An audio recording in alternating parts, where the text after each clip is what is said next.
Доброго ранку усім. Morning, everyone. Thank you for having joined us on Saturday morning. We hope that this discussion will be fruitful and that we will learn lots of interesting things. Today we're going to talk about Women Investigative Journalists Network project from Eastern Partnership countries. And I'll be moderating it. My name is Lisa Kuzmenka. I work at the Committee for Journalism Ethics, and I'm the head of the NGO that is called Women in Media. Today, here also with me is Hotayan Cornelia Kazanak, that works in Center of Investigative Journalism, Bogdan Basi from RPDI, Yulia Himerik from Mykolaiv Center for Investigative Reporting, and Olena Simko from the news site that is called 06153, and we know that she comes from Berdansk. So we're ready to get started. We know that working as a journalist is difficult. Being an investigative journalist is even more complicated.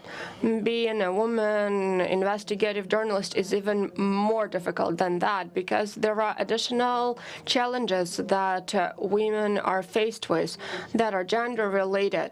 We know that we still are living in the patriarchal society. We know about the salary gap, which is about 20%.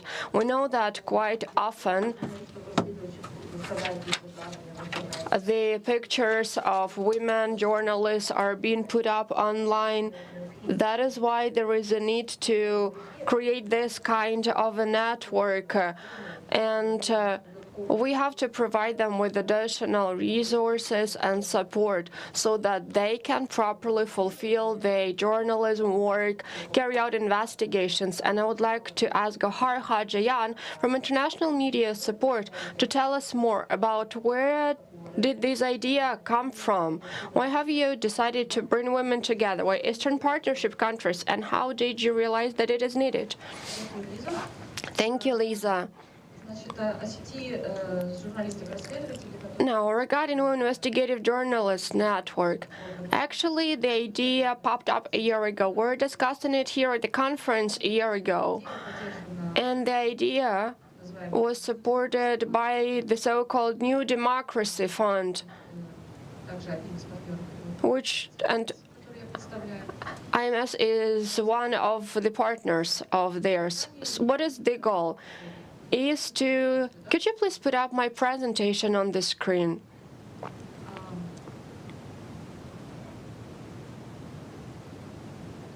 For some reason, I cannot switch between the slides. Okay. What are the goals of the network? Is creating safe labor conditions for women investigative journalists in Eastern Partnership media, which covers 6 countries: Ukraine, Moldova, Georgia, Armenia, and Belarus and Azerbaijan, if possible, if we succeed. Also, strengthening and building the capacity of our network's members. And now a little bit about the activities of the network. So this year, and of course we'll be expanding our activities, developing the templates of gender policy for media in Eastern Partnership. This is already something that we had already started doing. Also raising awareness about gender issues in Eastern Partnership countries on the basis of the research carried out. I'll tell you about it later. Training on gender policies in media outlets to introduce this gender approach in the aforementioned countries, providing legal advice for women investigative journalists, creating a website with the experts in Eastern Partnership countries, and now we're also establishing this database of women experts. We have already reached an agreement of our partners in Ukraine with Povaha. Other countries do not have this database, so we are gonna create it from scratch. And I believe that in 2022, we'll be able to tell you more about the progress achieved. preparing gender-balanced cross-border investigations dedicated to gender-sensitive issues such as human trafficking, discrimination, domestic violence, and harassment. Last year, we have already supported 2 cross-border investigations. Our colleagues will tell a little bit about it today, presenting projects, investigations, and discussions at the Regional Conference of Investigative Journalists in Kiev. And this is what we are already doing now. What does the membership bring you? Part of it is already available. Some of it is planned for the future. Access to the professional network, new contacts with media and journalists in the region, professional communication at least once a month, legal support, as I have mentioned, help desk and consultation on ethical standards, psychological advice, various study visits. This is also what we're planning to do in the future. Access to the decisions of European Court for Human Rights, participation in the conference, platform for publication, support of investigation, including financial and mentoring support, and participation in various trainings. Now, our research, which we carried out in the beginning of last year, and which was finalized in April through May this year, because 2021 is still not over. It covered 6 countries, and the main outcomes are threats and internet trolling. These are main dangers that the women journalists are coming across in their work. The difficulty of establishing proper work-private life balance, comments on sexism, physical safety, the danger of psychological burnout, various forms of violence, especially online. Gender discrimination are the main challenges for women investigative journalists. Women journalists who are carrying out investigations keep coming across with the discrimination. For example, in one country, the respondent refused to be interviewed by a woman journalist and suggested that a man should interview them. There are enough women in the profession, but they are not taking the leadership positions, and they are not that engaged in decision-making. So when speaking about Eastern Europe, unlike MENA region, and Middle East, we have plenty of women journalists here. But if we look at the leadership positions, those mainly are taken by men. Also, harassing women journalists online and offline, which is a widespread phenomenon. What else? Organizations do not have mechanisms and policies such as behavior code to tackle sexual harassment and discrimination and violence. And our research demonstrated that very few outlets have mechanisms or strategies that are gender-related. Journalist associations and trade unions are not doing anything on raising awareness regarding this. And also there is misbalance in terms of representation of men and women, and women are less represented in information and media product. Also, there are still some stereotypes that are used to justify the violence against women, non-healthy family relations, distorted relations because of soap operas. Also, mass media does not often invite women as experts on important topics because normally men are invited as the experts on important topics, and this is one of the reasons why we want to create this database of women experts. So in case journalists require an expert advice from a woman, they could use this database. A little bit about us. So we collaborate with various organizations in Ukraine. These are our leading partners, RPDI, that is represented by Bogdan. Also, Center of Investigative Journalism from Moldova. Also, IMS and Media Initiative Center from Armenia. And also now we are trying to start working with Studia Monitori, which is also one of the media organizations. These are our main partners. You can reach out to them. And here are our contact details from Armenia, Georgia, Moldova, Ukraine, and Denmark. So if you simply want to ask something about the network, you can contact RPDI, contact Bogdan. And if it's something national, something that has to do with gender policies, then you can contact one of the countries that are mentioned on this slide. We will also try to include our colleagues from Azerbaijan and Belarus. We, for a clear reason, will not have our offices in these countries, but still will be calling upon them to work on cross-border investigations. So we'll try our best. Also in Azerbaijan and Belarus. Thank you so much. Thank you, Gar. Maybe there will be some questions. Oh, we already see a hand. Please use the microphone. For example, we can use this mic for your question. Thank you so much. My name is Avia Hasanov. I'm from Kyrgyzstan. And I have a question. Can journalists, women journalists from other countries join you, the ones that do not form Eastern Partnership region? I think that you can join the network, even if you're from a different country, even if it's outside of Eastern Partnership.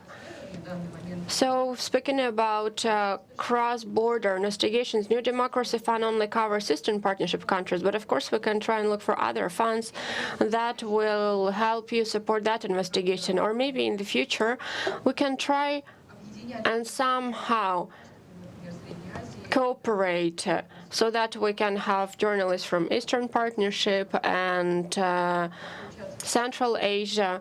But yeah, I think that it is a good idea to join our network even now. Are there any more questions in the room? No? Okay, then I have a question to you, Gohar. What if a male journalist wants to join this network and support gender equality principles of this network? Can he somehow, some way join you so that he can also spread the word?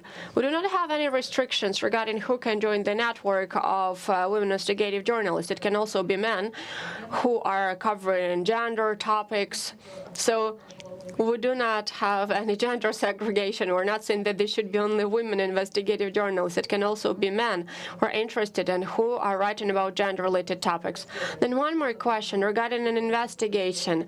How many investigations should there be? What are the criteria for somebody to join this network? So say 5 years of experience for women journalists, at least 5 investigations, some rigid criteria, or if a woman simply said that I'm an investigative journalist, she can join. We do not have any rigid criteria, so we are welcoming anybody who would like to join us. We're also planning to organize trainings, so it will be suitable for people of different background. It can be those who are only taking their first steps in the career, those who are already advanced, and also people with different experience can apply for support. So the main idea is to bring people together and establish cooperation between countries. Thank you so much. Maybe Bogdan Basii from RPDI, who is head of this project from Ukraine, can tell us in more detail. Do you have to pay some kind of a membership fee, or is it more of a trade union, or will donor fund cover that? Well, for now, you do not need to pay any membership fee. And this is an initiative that is funded by New Democracy Fund. But at the same time, it is a grassroots initiative, so we are welcoming all those willing to join Women Investigative Journalists Network, because it's going to bring us a very bright future. I'd like to tell about that. Sure, go ahead. First, RPDI is known not only for its projects that are supporting women investigative journalists, but also gender projects. For example, Pavaha and 50% And women, unfortunately, are more vulnerable than men in media. And I'd like to remind you that recently there was a rally dedicated to supporting Istanbul Convention that still has not been ratified in Ukraine. And this emphasizes that women are still in a vulnerable position. I would also like to talk about women in journalism. And as Lisa mentioned in the very beginning, women are really more vulnerable than men, especially if we're talking about investigative journalism. And I'd like to remind you that during the press marathon by Zelensky, a journalist from Primy was attacked, a woman journalist. And about a month ago, there was also an attack on a woman investigative journalist in Khmelnytsky. So this is a problem, and this is a challenge. And what can we do to make the environment safer for women investigative journalists? I think that the best initiative is in uniting our efforts, and WIJN does it. And what I see, women manage to unite their efforts, and this is why the project was established. It covers a number of initiatives. In January, we will be launching a website that will allow you to look for women experts in Eastern Partnership countries, and that will allow you to find women experts in any of these countries. As Gore mentioned, it is Armenia, Georgia, Moldova, and Ukraine. And this is how we are planning to improve the visibility of women experts and start cooperating and collaborating with them in various countries. It is going to be a very interesting website. RPDI and partner organizations' websites will mention that. Also in March, we're going to have the launch of the cross-border investigations competition, and we also will tell you about that. And I welcome women investigative journalists to jump in and join. And another quick advertisement. Now, RPDI has one more project that is dedicated to gender investigations, and December 9th is the deadline. And as Gohar has mentioned, our mission is to further spread gender-related policies and practices that would comply with European norms and standards. We have developed them, and now we are planning to approve them. Afterwards, we are planning to disseminate them among various media outlets, both in Ukraine as well as outside of it. Also, I'd like to say that we already have a Facebook group for WIJN, and if you would like to join it, please do so. You just have to type Women Investigative Journalists Network on Facebook. And this is where we will be sharing various information, showing similar investigations from other regions, for example, in Northern America or South America, because these kind of networks are already available in various parts of the world, and they show quite good outcomes. And final thing, I would like this project to last as long as possible. Thank you. And it's fantastic that now more and more men are also supporting women's rights and women in journalism, so it's a fantastic project. I would like to ask you, you've mentioned the platform, the website where all the information is going to be published. Will there be a risk map so that investigative journalists, women journalists, would be able to notify about the attacks or acts of physical aggression? Because we know that, well, the police or the prosecution, they sometimes are reluctant to respond timely to this. So maybe this risk map would be useful when we can calculate how many women journalists are facing aggression. We don't have it in our priority list right now, but we can start developing it in the platform of the WIJN, in the Facebook group, and then later it can be one of the products. Thank you. Now I also would like to welcome Cornelia Kasinak from Moldova, and we would like to learn more about her experience in the Center of Investigative Journalism. What is your experience with women investigative journalists, and which were the projects on gender topics? Speak up, please. Oh, yeah. Can you put up my slides, please?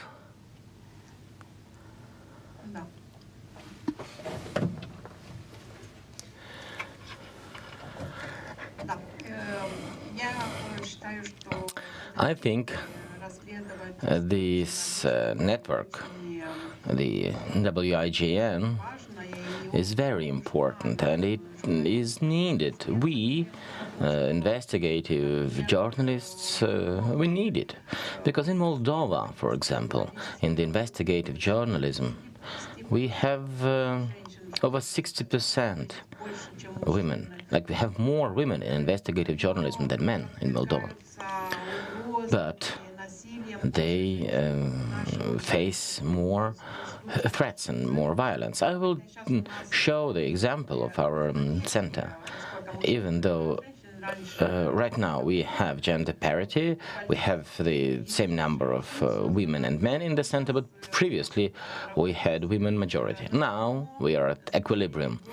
But still, in the last years, we've seen that women faced more threats in the course of the investigations. So why is it important for women journalists to come together into a professional network?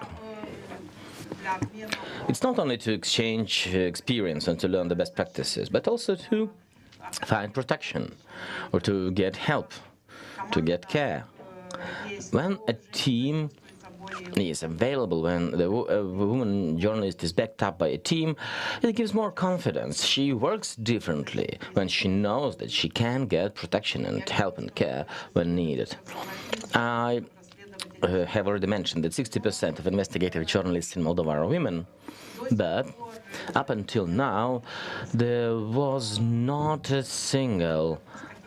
hasn't been a single study on specific issues of these women journalists. Which issues do they face, what are the challenges there, and which care is needed.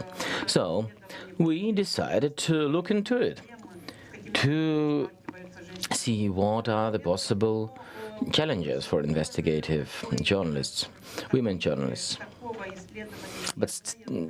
And as there hasn't been such a study, I think this project will help us research this, and we will be able to understand what actually is the situation in every country and what has to be done, what are the recommendations. In Moldova, as I said, and in our center in particular, most often women are facing threats. Women journalists, especially after the investigation is published. We've had several cases already. All the threats were related to the professional activity of women journalists. And the day before, I presented a few investigations which had quite a high impact. Like now, there are criminal cases open against 4 main prosecutors. And as soon as these investigations were published by the colleague Julieta Savitska, who is present here in this room, well, after 2 publications, there were situations, and she had to complain, and like for I think 18 months we had to support her, because there was a criminal case open even against the author and against me as a head of the center, and for over a year there was this criminal process going. Only in September this year the police the prosecution office decided that no, they will not press charges. And this is one of the issues. Well, the law in Moldova says that, well, the journalists have immunity from prosecution for their publications, but they managed to find some loopholes. Yeah, there's loopholes. when they claim it's disclosing personal data or invasion of privacy. So they started intimidating us, opening criminal cases for an invasion of privacy, because we, in our work, well, we have to verify information, including personal data. Like in that case, we wanted to look into the assets of the prosecutor's wife. They got divorced, but it was a sham divorce. And they actually had quite a few luxury apartments. So the wife of the prosecutor, also an attorney, she started providing pressure on us. Even before the publication, she was trying to open lawsuits against us. And of course, we made it public. And the story is even available in Russian. There was another story, which I have already presented, about this chain of pedophiles. And here, a young investigative journalist, a woman, of course, she did the story, and this was featured in The Scoop in 2011, I think, when we exposed that there is this chain of pedophiles in Moldova, and international travelers were coming to Moldova specifically to engage underage, to engage children in the provision of sex services. And there was also some European expert. I mean, the guy you can see in the picture was implicated also in this. In Moldova, they couldn't open a criminal case against him, but only 10 years after, in Greece, well, they pressed charges and he got 2 years of prison. Well, and it was started by our investigation. I remember when our colleague Olga Chabley started this investigation, we could not find a male journalist to go undercover into this chain. We wanted to have an undercover journalist who would speak English well, so that he would present as a foreigner. And we were looking into this. We've come to many good journalists with this idea, but they were reluctant to do it. At the end, we managed to find a young Romanian journalist. He later became famous. Now he's a very good investigative journalist, but back then I think it was his first investigation. He went undercover into this chain. He even met one of the heads of this chain. He talked to the guy. Actually, first, the guy was a victim of human trafficking, but then he became the head of it. So they paid 50 euros for a meeting with and like next day we said that we are journalists because we had to present ourselves, but actually these people, they provided statements and exposed this European expert in particular. And this investigation got the Eastern Partnership Award the year before. And after that we did 3 investigations on that. Like it was running theme for 10 years, and several heads of this chain, well, they got prison sentences. Also, I've been showing the investigation on party funding. It was quite a high-impact investigation. And on threats and pressure, I said that most often women journalists are facing threats, especially young women. For example, in our cases, young women usually face threats from the police. They get summoned to the police and the prosecution office. It was like official subpoenas, and it said that, well, if you do not show up, then police will use force to detain you and to take you to the interview. So after a few cases like that, well, we wanted to make sure that they always have an attorney with them, because even if it's a simple interview, the police can pressure young journalists, and we were afraid that this would kind of be too much of a pressure, and then these journalists would not want to do investigations anymore. They would kind of fall for easier topics.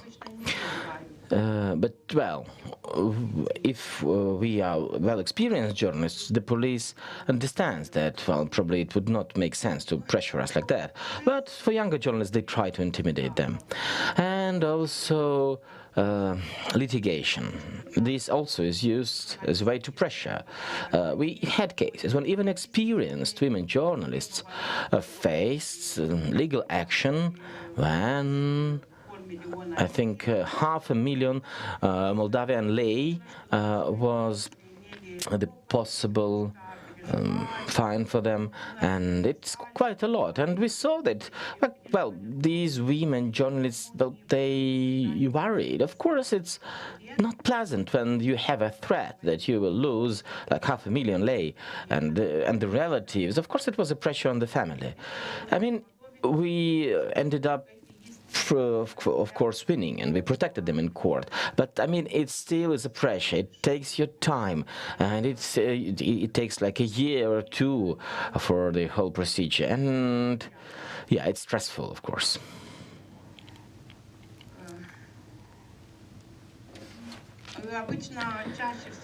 Most often lately we see verbal aggression and threats, especially on social media.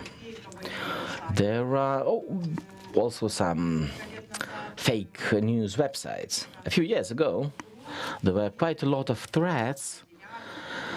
There were even stories against me and Ms. Rado, who also was presenting at the previous session. And these threats were spread through fake news websites.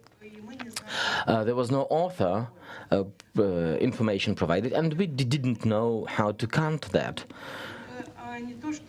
Those stories, well, they didn't contain direct threats, but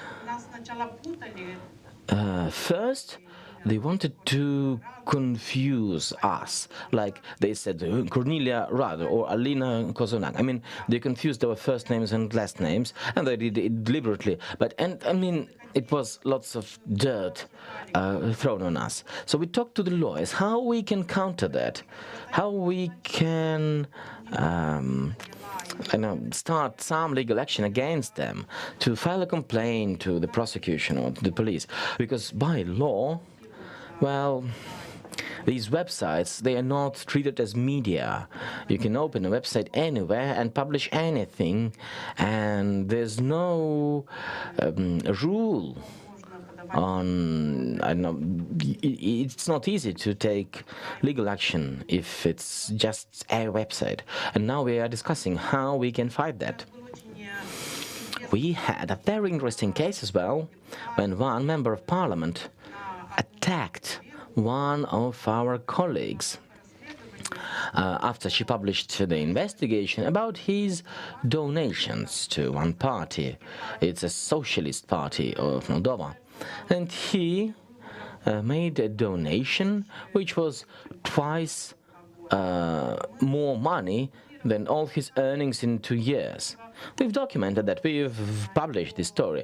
And then on social networks, he unleashed a wave of dirty words and threats, even especially, I mean, there were also threats of physical assault. We've submitted complaints to all the authorities, to the parliament, to the prosecution office. In the parliament, they said that, well, he has the right for the freedom of speech. And the parliament didn't do anything. The police or the prosecution also didn't do anything. But, however, we, for the first time, managed to get a ruling by the so-called Discrimination Council. So the Council to Counter Discrimination ruled ruled that this was a gender-based and professional-based discrimination. Cornelia, can you tell us, like this council, is it a public authority or it's self-regulation? No, it's a public authority, but and are there any sanctions? No, unfortunately, it cannot sanction anyone. This council passed a ruling and demanded that the member of parliament should apologize in public. However, the member of parliament didn't do that, and well, no sanction further could be pushed. So we didn't know what would be the further course of action. And well, we had to stop. But at least we had this ruling of the Anti-Discrimination Council. It's great that at least we now have this first case, which shows that, yeah, that was gender-based and professional-based discrimination. There was also some ethnic slur. The member of parliament said that, well, she is Romanian and she has to live in Romania. I mean, this guy is Russian-speaking. I don't know why he thinks that, well, the Romanian speakers have to live somewhere else. Anyway, there were also situations when in the southern Moldova there was a case when a journalist did an investigation with us. She was assisted by our colleague Vladimir Torik, who also is taking part in this conference. He worked in a different organization, but he helped with hidden camera. There was this investigation about this large lake, which was essentially seized by a former police officer through a criminal scheme, and he kind of got ownership over the lake. And well, and Vladimir had a hidden camera footage investigating this, and police then, well, it seized all the footage, all the video and photo footage. I mean, this journalist worked in a small local newspaper, and of course when we have found that, of course we started sending complaints to all the authorities, and even the prosecution general ruled that, yeah, the local police probably abused its powers. Nevertheless, even in that case, I mean, the prosecution office established that there was this abuse of powers, but nothing happened. No consequences were there. It just ended up like that. We also have this investigation available in Russian language, because this journalist speaks Russian language and therefore it is available in Russian. How do we help women journalists? In our center, we always have a lawyer. We do not have enough money for that, but we still can find an attorney or a lawyer when the journalists require help. Sometimes lawyers are also helping us pro bono. There were cases when the lawyers went to the courts and they didn't ask any money from us. So even if we lack resources, we still can find support from the lawyers and can help journalists, especially those who work at the regional level, because they normally do not have lawyers or attorneys in their media outlets, because they need money allocated for that. But in our center, we can always find the ways to help people. And here we're not only talking about investigative journalists, but any journalists who have some kind of problems and who require help. And we especially provide advice to women journalists, can engage experts, shall the assistance be required.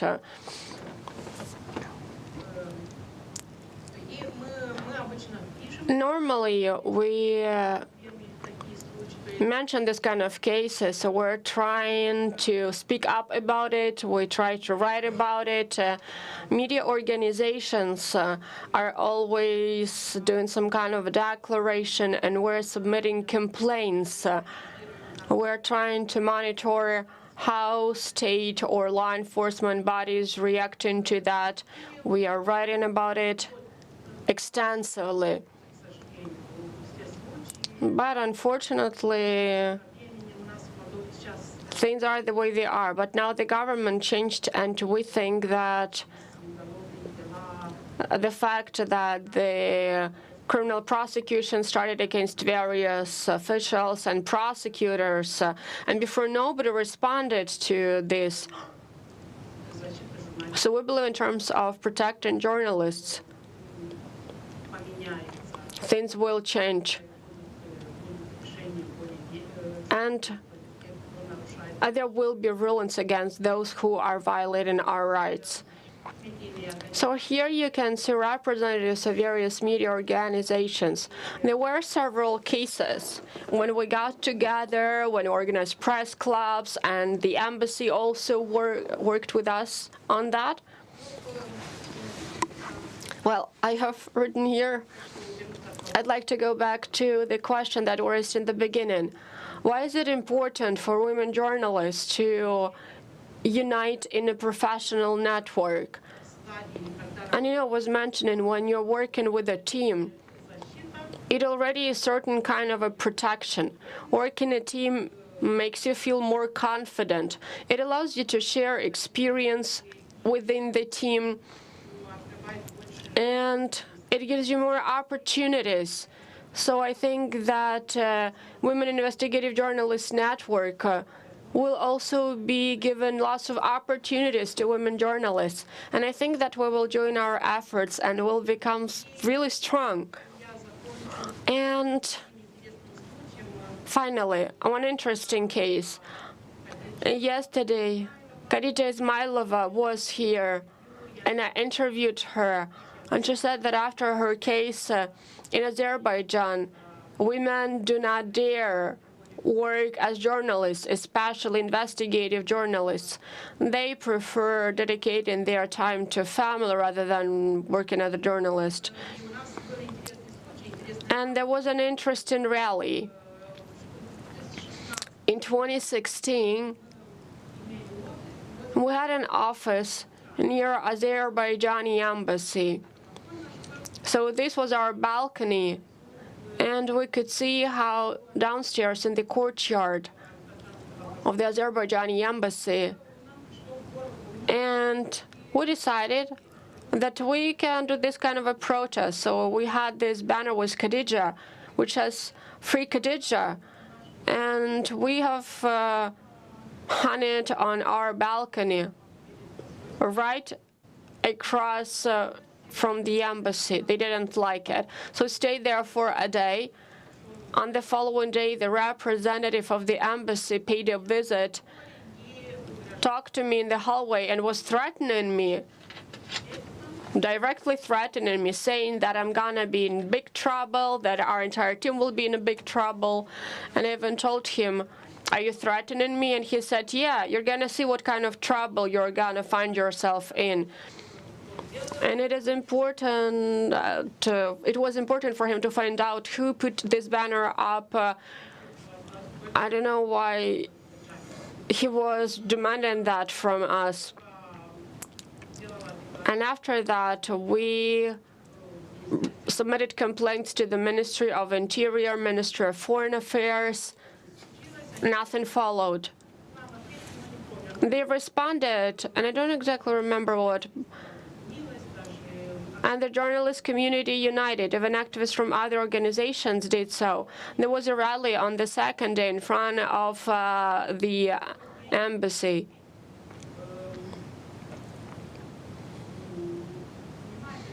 And an interpreter that owns the building where we used to work started demanding that we take off the banner, and even wrote that we should not be putting up anything on the walls of the office building. He actually wanted us to leave that building all in all. Well, we did move to a different building afterwards, but we organized this rally, and various media organizations and other organizations started this rally. And they were holding this poster, this banner, and each of them was putting it on the walls of their office buildings. So for several months, 10 organizations, media outlets were passing this banner from one to another.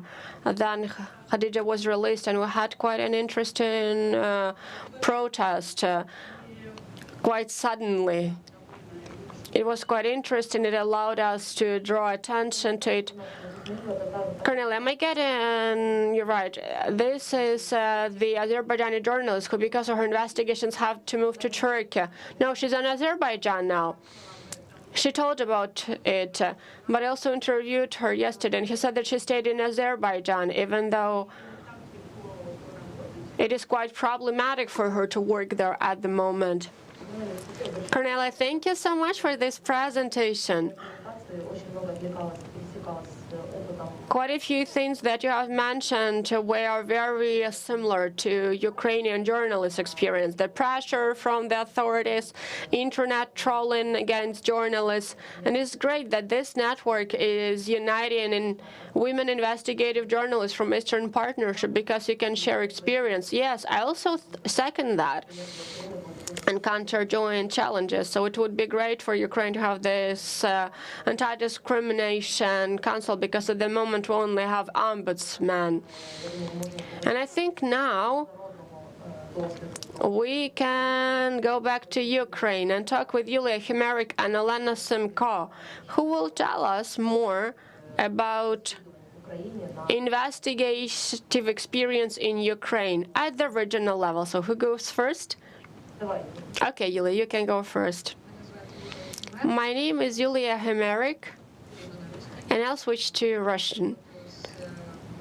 I work with Nikolaev Center for Investigative Journalism, and I represent Odessa. In our region, talking about the investigation that we're carrying out with Moldova, I wouldn't say that it is that difficult to work, because we have managed to create an entire community of journalists who, despite various political and editorial policies, journalists are a very well-knit team. So if somebody is being attacked, our entire team from Odessa will protect the journalists. For example, once a journalist was attacked, and even those people who don't like Arnan Kevan, well, so it was basically not that you publicly were protecting. Yes, we were trying to fight for him, but using the lawful approaches. Well, the security guards attacked a journalist, so we managed to get him from their hands and allowed them to understand that you shouldn't be beating up the journalists. So the journalists were just trying to protect themselves. And thanks to this kind of coalition, it is easy for us to do our job. But of course, it doesn't change the fact that there are pseudo-journalists who are not doing good to our reputation. For example, when there is some kind of scandal and then you are the next to come after them, it is very possible that the door will be shut in front of you, because they will think that all journalists are like that. Another thing is when you're investigating attacks on journalists, because at least once a year there is something, but you require lots of efforts from the legal professionals to get the information from the prosecutors, from investigators to do their job, because very often the legal professionals are the ones who do that, and then it is submitted to the court. Well, Yulia, you as a woman journalist who does investigations, do you feel that there are some additional challenges for you because of your gender? Well, it seems to me Now, regarding gender, it is slightly more difficult for us because we're more vulnerable, emotionally wise and physically wise. So attacks on women journalists are more numerous than attacks on male journalists. And again, these attacks are not being investigated, which also impacts the way we feel. Now, regarding safety of women journalists,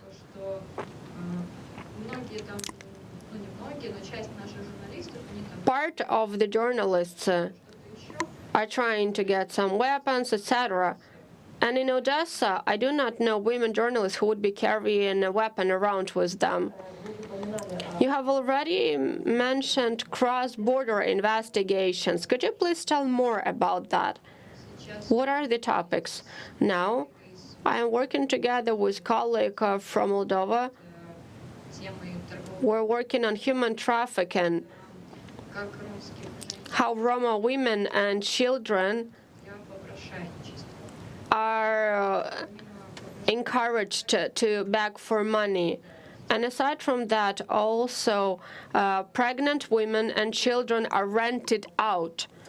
And what were the challenges that you came across when preparing for this investigation? I am working on this topic starting 2015. And now, a challenge for me is to get into the group, because the group has not changed starting 2015. And the issue is when you're working on some topic. I tried to film some stuff.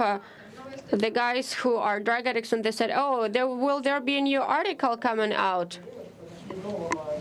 And Cornell said that they have found a new journalist who managed to go undercover. We have quite a few journalists who are ready to go undercover with Roma. I want to do that. And we're suggesting, how about one of you goes there undercover? But so far, nobody agrees to that. Yes, but you know, there is a stereotype about how the Roma people look, wearing rags and everything.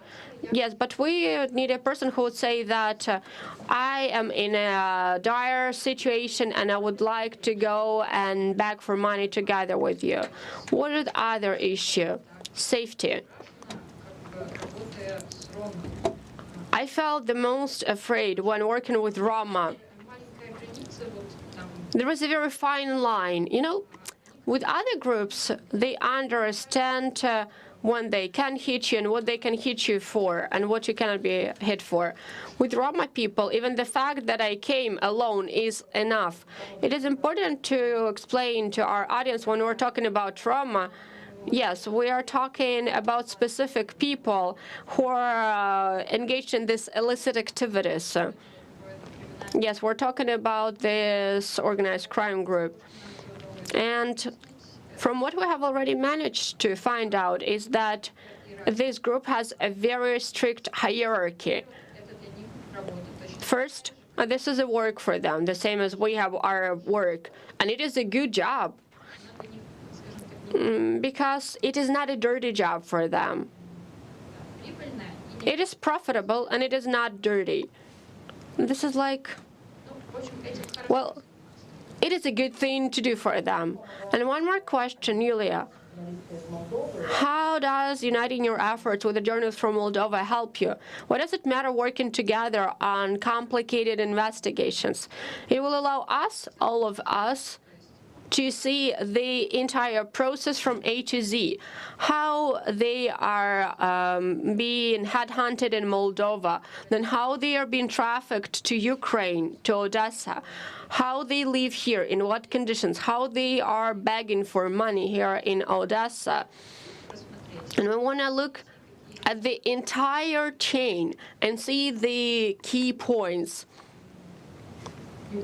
Yulia? And now going back to the Women Investigative Journalists Network. Are you planning to join this network?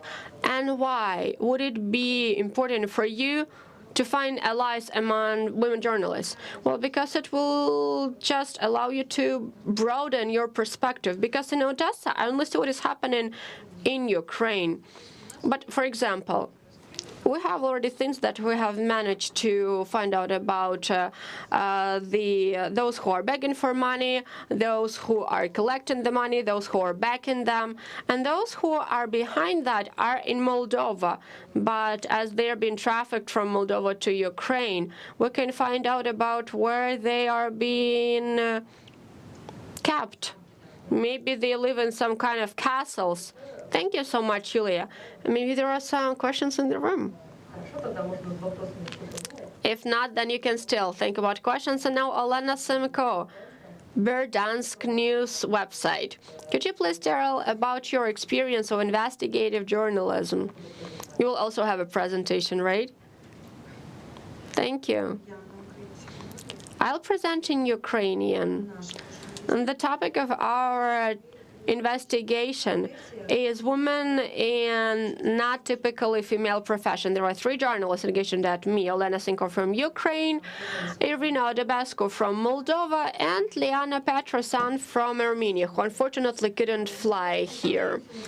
We'd like to find out how much we managed to erase gender stereotypes in post-Soviet countries, based on the example of Ukraine, Moldova, and Armenia.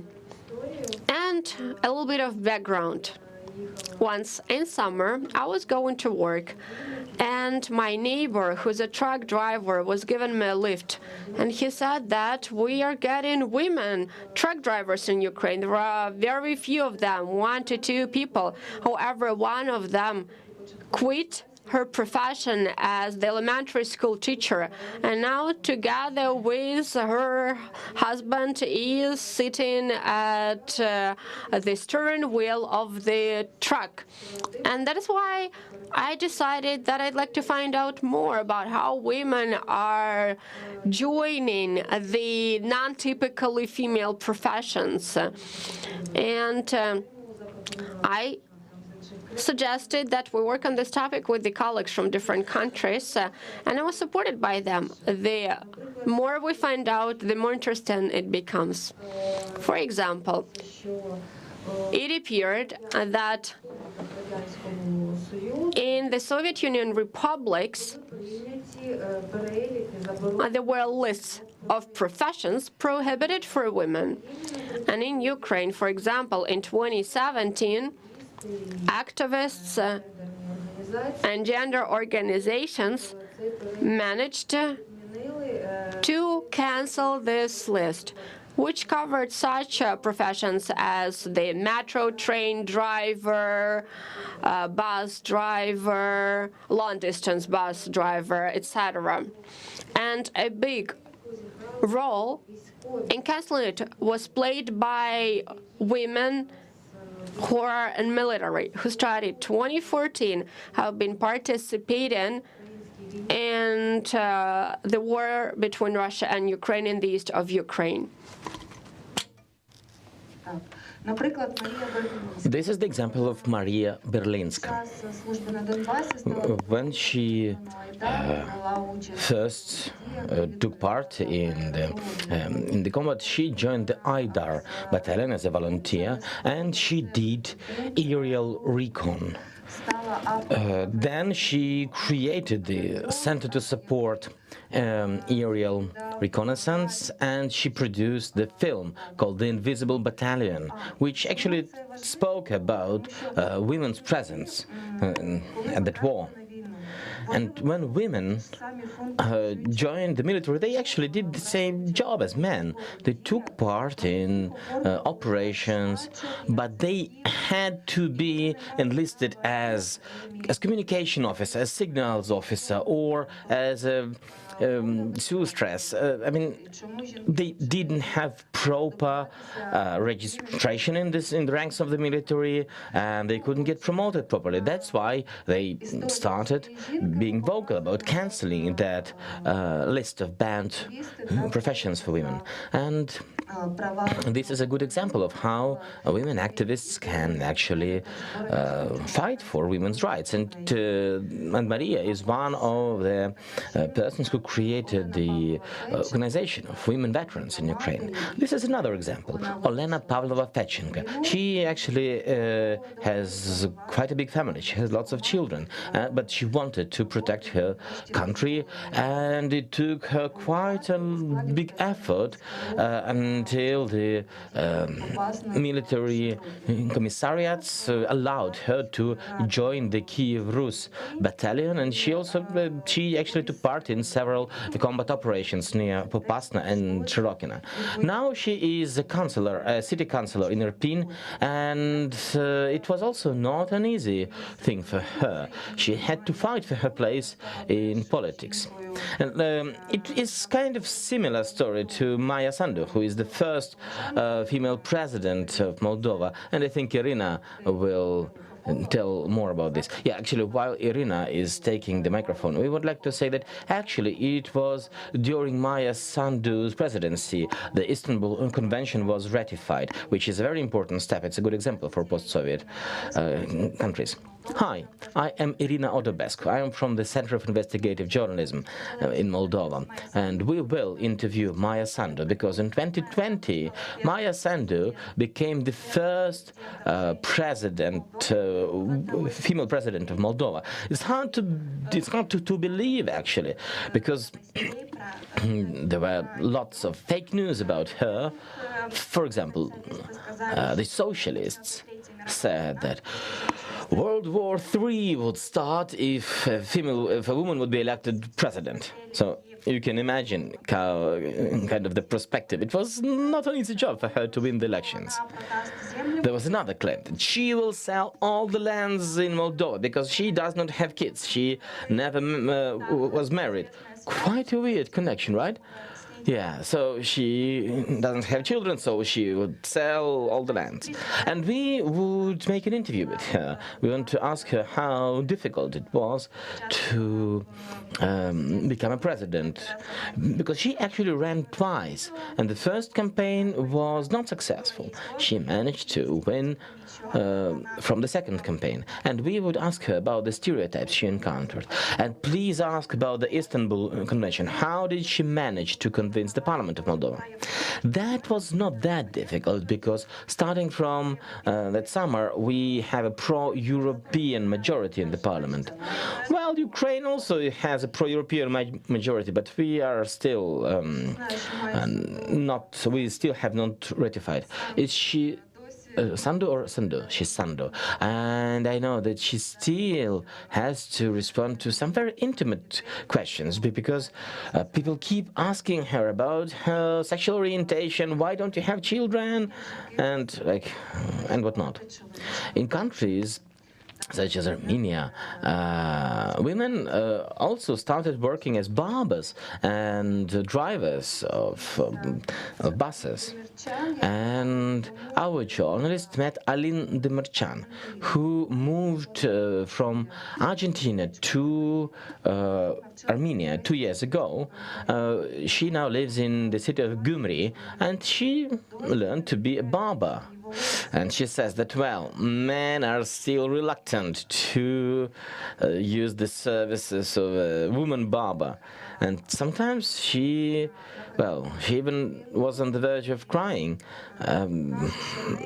But still, she managed to find her clientele. And she actually thinks for her it's all right, because she is a foreigner and she doesn't have to ask the permission from her husband to that.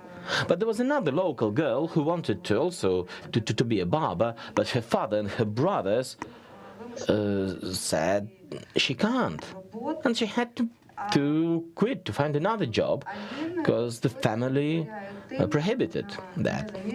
And for Aline, people reproach her that she doesn't have kids, she doesn't have a husband, so she must be a wrong woman, as they say. So, yeah, we see that even in countries like Armenia, Moldova, and Ukraine, these lists of non-female professions are cancelled, but still women face stereotypes in the society when even families do not accept certain jobs. So we want to look into how women are overcoming these challenges and how the law is supporting them or not supporting them. Yes, thank you so much for this. In Ukraine, I remember there was this 450 occupations which were prohibited for women, and I got quite shocked. I mean, 450 occupations were banned for women. It's really great that now this has been cancelled and that women are managing to overcome these sexist stereotypes and just to do the job which brings them enjoyment and professional realization. So, would you want to be a member of the network of investigative journalists, of women investigative journalists?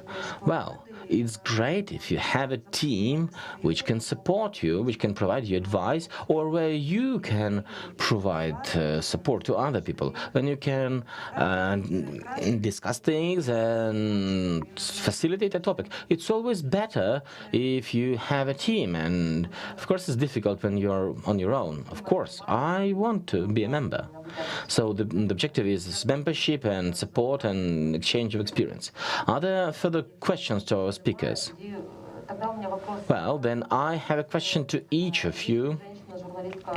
If a woman journalist wants to work in investigation, but she is afraid to take the first step, what would be one advice that you would give to such a journalist? Well, let's start with Cornelia. My advice would be, well, to come and talk to a team of other investigative journalists, especially those teams where there are women. And the first investigation would better be with a more experienced woman in journalism. I think it will be just an easier start, because she would not be scared to and she'll be able to step over her fear and to actually start working, and she will see what are the ways to mitigate the risks. So if you have an experienced mentor, it, I think, would be an easier start in this profession. Well, at least in our country, this is usually how young journalists start. Their first investigation usually has a co-author, a more experienced co-author, and it helps them to kind of get into this job. And I look at my colleague Julieta, and I remember an example which I didn't mention. It was actually quite a recent thing. A few years ago, she investigated the assets of one member of parliament who had ties with the criminal gang, and she actually was at gunpoint. Yeah, she was held at gunpoint. Now her case is now tried in the European Court for Human Rights. She was apprehended, she and the cameraman, she was apprehended at gunpoint. Inaudible. We can pass the microphone, and you can say a few words about your experience. And what do you think about the Women in Investigative Journalism Network? Well, the most bitter experience was actually, being at gunpoint. And it was a security guard. And we were in public, we didn't touch anybody. So they held us at gunpoint, and then there were these armed guards in masks with assault rifles. So we were in that situation for about 40 minutes. Actually, there was also a construction site nearby, and I was thinking, okay, I am gonna die now, so I should have left the keys from my apartment to somebody somebody else because my children are at school and they need to get into the apartment. Nobody would open the door to them. And we called the police. The police didn't arrive. But other reporters, they came, they supported us, they managed to call the police, and they managed to free us. And I mean, those security guys who hold us at gunpoint, they just wanted our footage. And I would say that these organizations, there are not that many. There's Cornelia, who supported me. But, I mean, it's an outrage. In the 21st century, in a European country, okay, albeit Eastern European country, but still, the reporters cannot be working at gunpoint. And later, I complained to the police and the prosecution and to the court and even the Chamber of Appeals in Moldova. Nobody wanted to open a criminal case against those security guards. They said that, well, the security guards had the right. I don't know if they had the right to hold me at gunpoint, really. And especially in a public place. And I think, well, in a year, the European Court for Human Rights would issue a judgment because already I won 3 other cases in the European Court for Human Rights. I'm the first journalist from Moldova who won a case at ECHR. And it's and especially an international network like that can help. We have to declare, we have to make every case like that public. Women journalists, men journalists cannot be working at gunpoint. I mean, that's unacceptable. And we've met colleagues from Ukraine, and, well, if there are cases like that, if the reporters from other countries also issue the declarations and support internationally, it would help also in our country. It would show that the reporters are just doing their job and no one can threaten journalists. Thank you, thank you. Yes, I think that indeed this network would be the force of solidarity and support. And yes, and it would help pressure public authorities in different countries.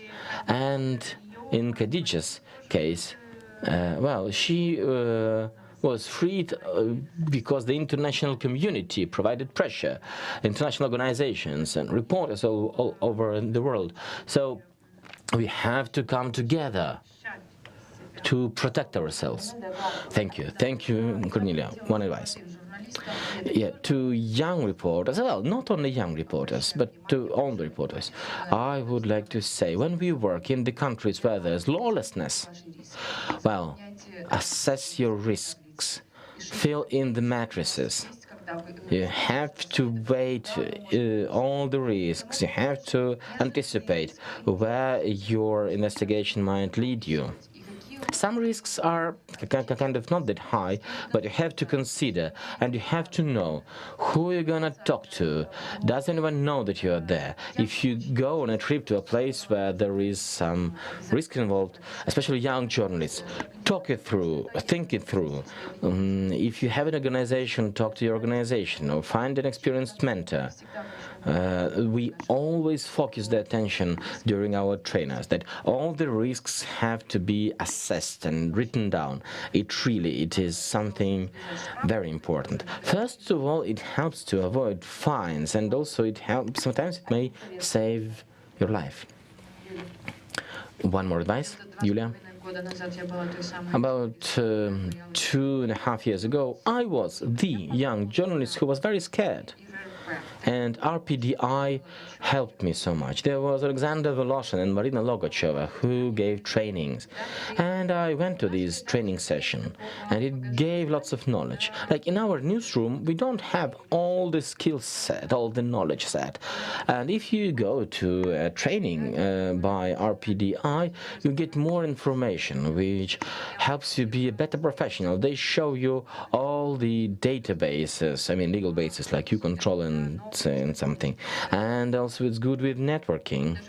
Like yesterday, we had this team, actually, I mean, the team which met 2.5 years ago, and it helped us to go back into our old topics and to really look into it again. Because some people said that, well, that I had a challenge, and then we provided feedback and we explained how we could overcome these challenges.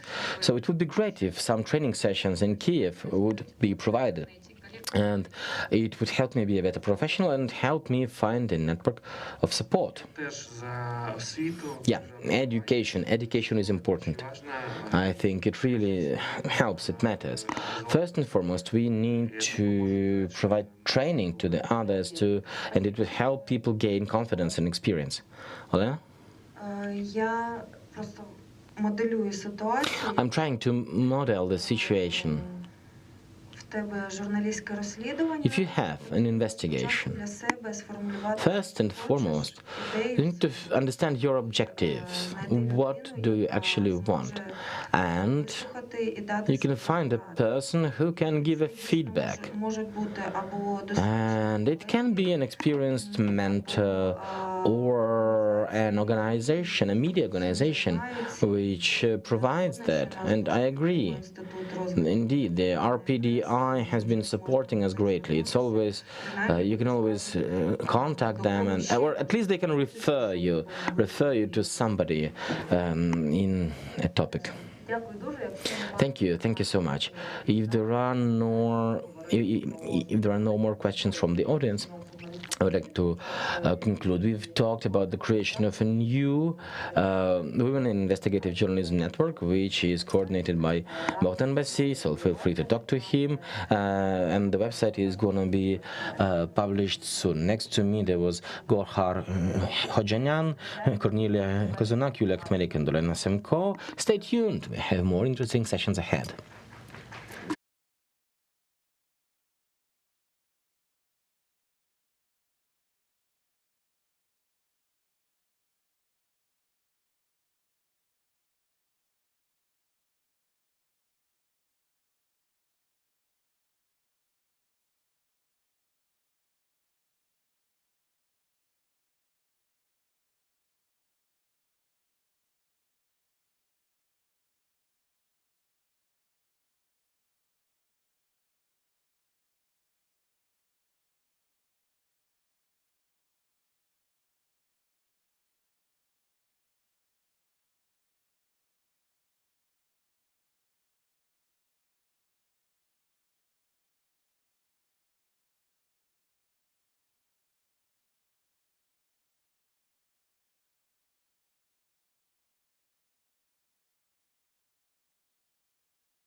Добрый день всем.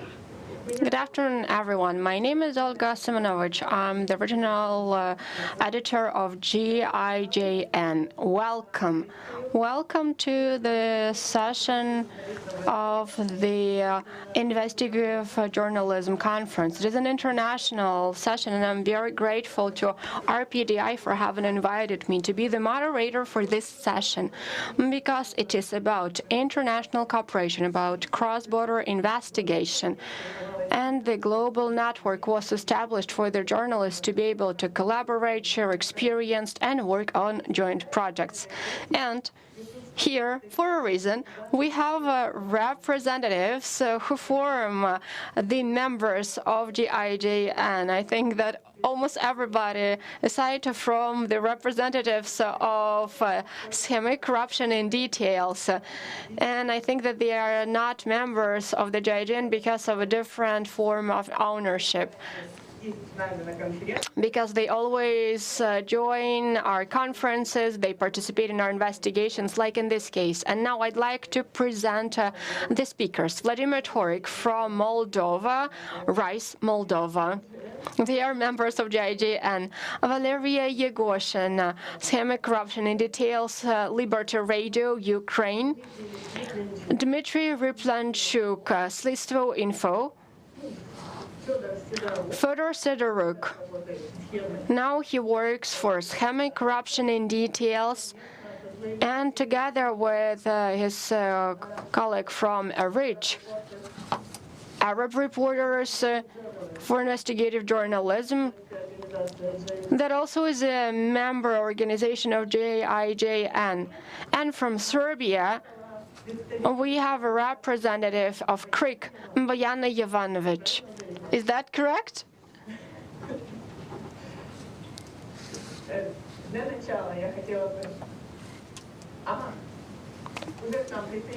Евгения Моторевская, которая сегодня будет представлять расследование Следство Инфо, но сейчас она... And now we're gonna meet with the chief editor of Hromadske. And also, Mohammed Kamani joined us from Yemen, who will present their joint investigation with Fyodor Sidoruk. That they did in the framework of Bridge Media, a new platform for cooperation. And as far as I understand, this is one of the experimental projects. So could you probably tell us a couple of words about whether others already can also join this platform? I suggest we kick off with 4 killers, 3 cops, and narco baron investigation. Bojana and Dmitry, together with Evgenia, will be presenting this one. So who goes first? Who'll start?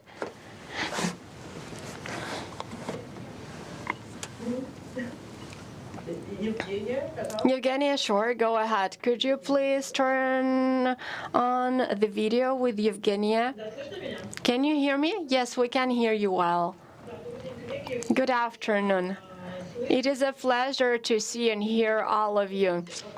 And talking about this story, about this investigation, this is one of my favorite stories that we worked on together with Dima for Slistvo Info, because this is a criminal drama to a certain extent, a thriller, and it all started with the fact that in 2020, in the center of Kiev, there was an attack on a citizen of Serbia, and we wanted to find out more about what happened, why suddenly a person is being shot at in Pechersky Lipki. There was not a lot of information. We have found out that he is a Serb who has to do with drug trafficking, and our sources provided us with information according to which the group that attacked this person was caught not far from Odessa, and it appeared that police officers were also involved, which was quite weird. because one was apprehended not far from Odessa with a group of Serbs who came to kill this person from Montenegro. And then we came out with the news, and we didn't have enough evidence to say that Ukrainian police also helped with this attempt. And then there was a very small news, nothing more than that. But a year later, we got back to this story, and it seemed to be very interesting to us, because when in 2020 we were asking police, how come that there was a crime, there was an attack, and when the group of killers was arrested, what the police officers did there? And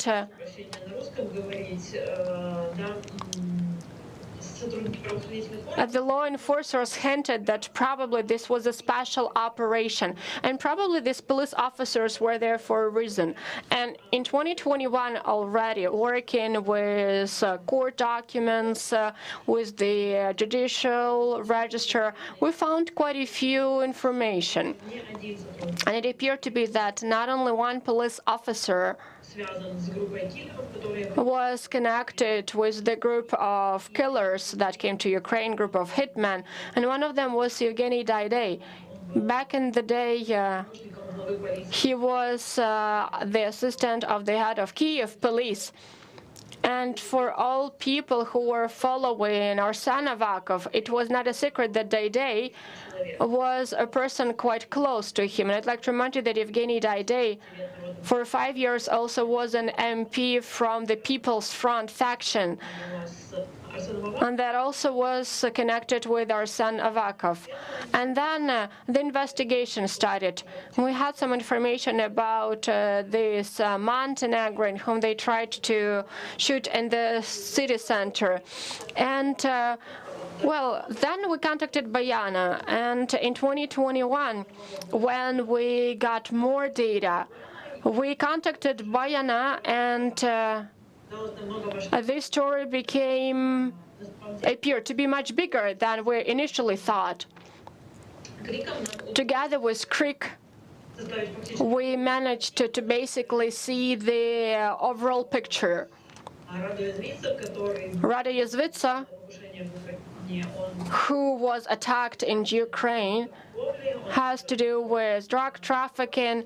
He is head of one of the Balkan clans in Montenegro specifically, and that he is quite an influential person in drug trafficking. We told in detail who are these hitmen that came here, and we managed to prove that 3 Ukrainian police officers, including Evgeny Daidai, basically were not simply assistant hitmen, but they were responsible for the logistics and helped hitmen move around. They were the ones who delivered them to Kyiv, so they basically brought them from the border to Kyiv and then to Odessa. And it was an international investigation. Could it have been possible if it was only Dima and I using Ukrainian open data sources? Yes, of course. But it would have not been of such a big scale and of such a good quality. It is thanks to Krik we have managed to show the bigger picture and demonstrate that this is not some ordinary attack. Because Yazvitsa, who came to Ukraine and stayed here for quite a long time, is a dangerous guy, a dangerous criminal, I could put it this way. And there is no yet official court ruling, but there is a lot of evidence that proves that he has to do with drug trafficking. Thanks to collaboration with Krik, we managed to demonstrate that Evgeny Daidai and other police people do not simply have to do with some illicit activities, but also wanted to show the scale of drug clans and maybe my colleagues can add something, I would like WIJN to also tell about the huge work that they have been doing for several years, telling about all of these drug clans. And what is the scale of it all in the Balkans? Because for me, it was a revelation that basically it's been many years. It's been more than 5 to 7 years since there has been an open clash between several drug clans. And I think WIJN can tell you more about that. More than 10 killings. And Ukrainian law enforcers, somehow, Yevgeny Daidai also started working with these people. Thank you so much, Evgenia. WIJN?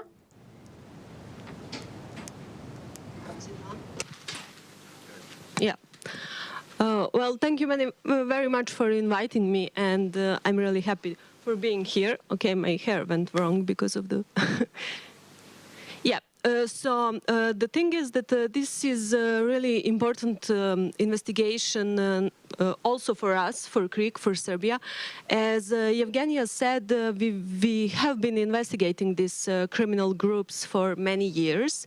So the thing is that what's going on in Serbia, but also in Montenegro, as some of you may know, I mean, Serbia and Montenegro used to be one country, and still they are like pretty close, and the criminals are operating in both of the countries, like it's still one country. So the thing is that we've been investigating these criminals for years. CRIC was founded in 2015, so we are investigating organized crime groups since then. And what we found out is that the two major criminal clans were in a clash, and for years they were killing each other. You know, they were basically in a war, and more than 50 people were killed during that war. At first, they were killing like the members of the clans. The leaders, of course, were hiding better than the members.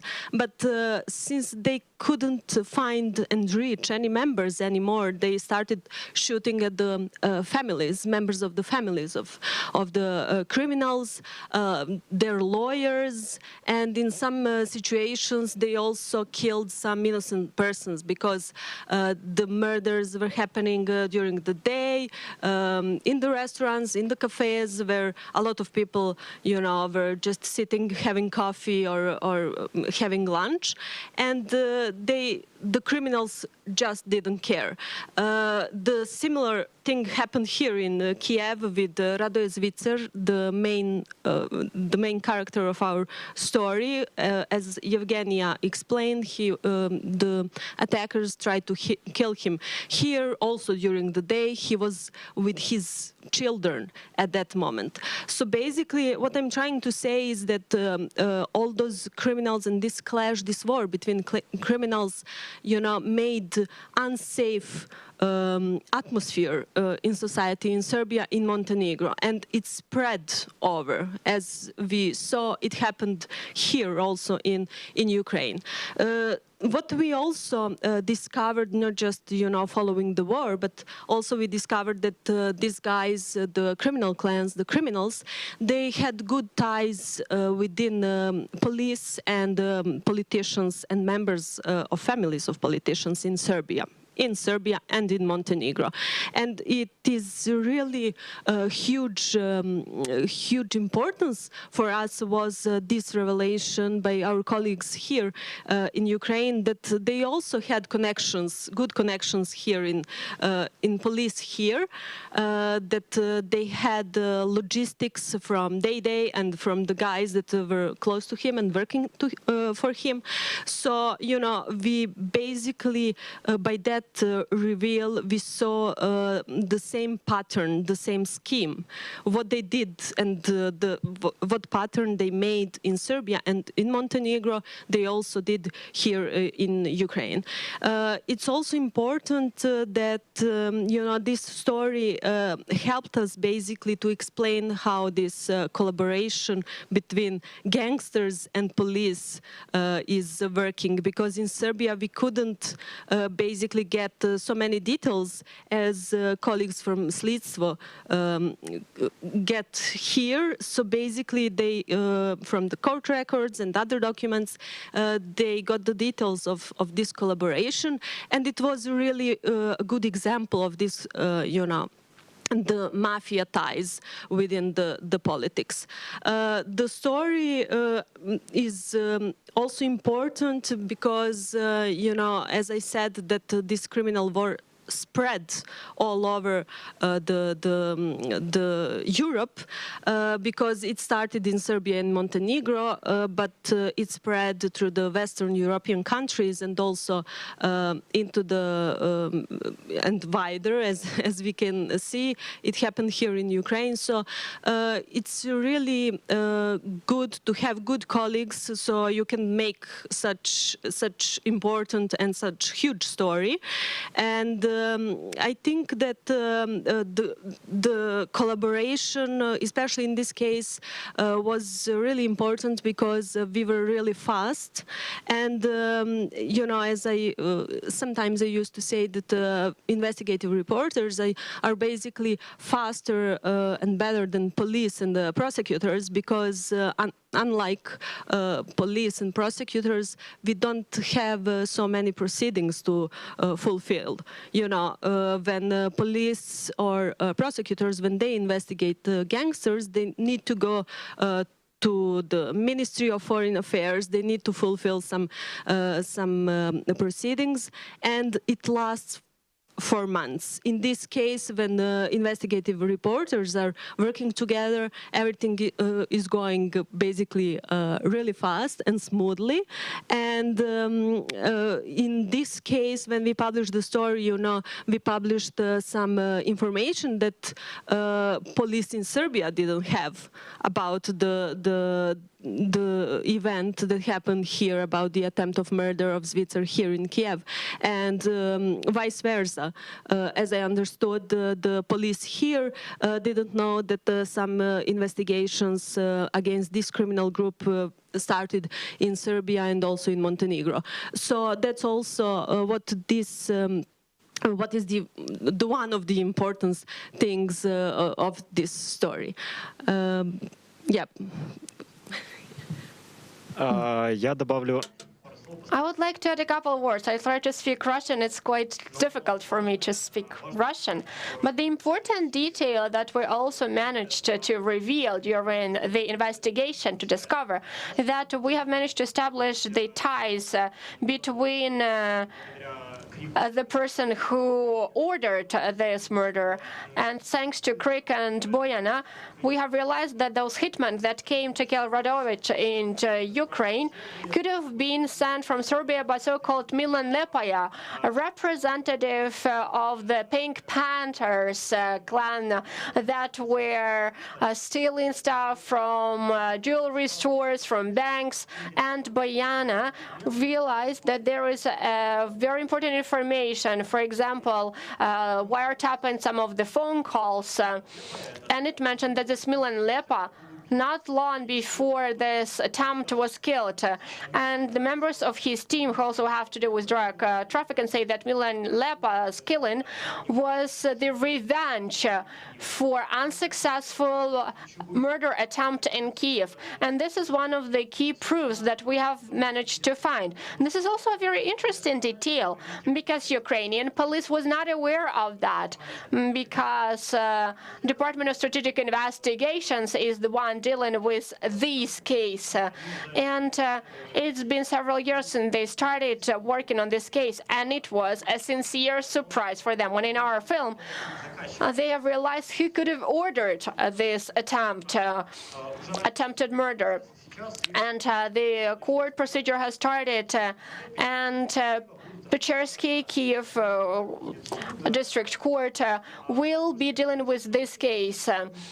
But they are the ones who were just fulfilling that. They are not the organizer. They are not the ones who are behind that. They are simply people whose task was to come and kill the competitor. Thanks to WIJN and thanks to Creek, we have managed to find some very important details that are connecting the potential organizer, the one who ordered it, and the hitman. And as far as I understand, we got the information, we were interrogated, and I hope that this detail will be something that will connect this piece and put these puzzle pieces together. Thank you so much, Dmitry. It is a very important thing that now the investigative journalists can investigate such cases more. Yeah, but unfortunately, we cannot punish these people, and we cannot arrest them either, because recently this guy bought a new Tesla, moved to a very awesome new home, and enjoys life. Well, but at least everybody is doing their thing. But the investigative journalists, thanks to such corporations, can do their job even better than the police. Not simply because police has complicated procedures for cross-border requests for information, but also probably because they are not as interested in it all and getting the results. Maybe they have some vested interest. And I think the journalists are the ones who really want to share the truth with people. But it is true that there are no borders for corruption. There are no borders for the organized crime. That is why it is very important to have this kind of cooperation. But let me ask you, how did you ensure safety of all this information while transmitting it? Because as far as I understand, there was a lot of information from your sources that was not made public. So how do you agree upon how you transfer the information? Journalism is to protect the sources, so the main thing is, of course, to protect all those people who gave you the information. And when it comes to, sending the information and sharing it between ourselves, we are using the, let's say, encrypted and safe programs for chat, also encrypted emails. So that's how we can share documents and information and make sure that nobody else can reach them. For example, we are using Signal app, and we are using Mavelop or some other thing for an email encryption. And it is important, as I said, to make sure that your source is safe and that nobody knows from where the information came. And we in Serbia have a big problem with that, because our government is basically targeting sources of the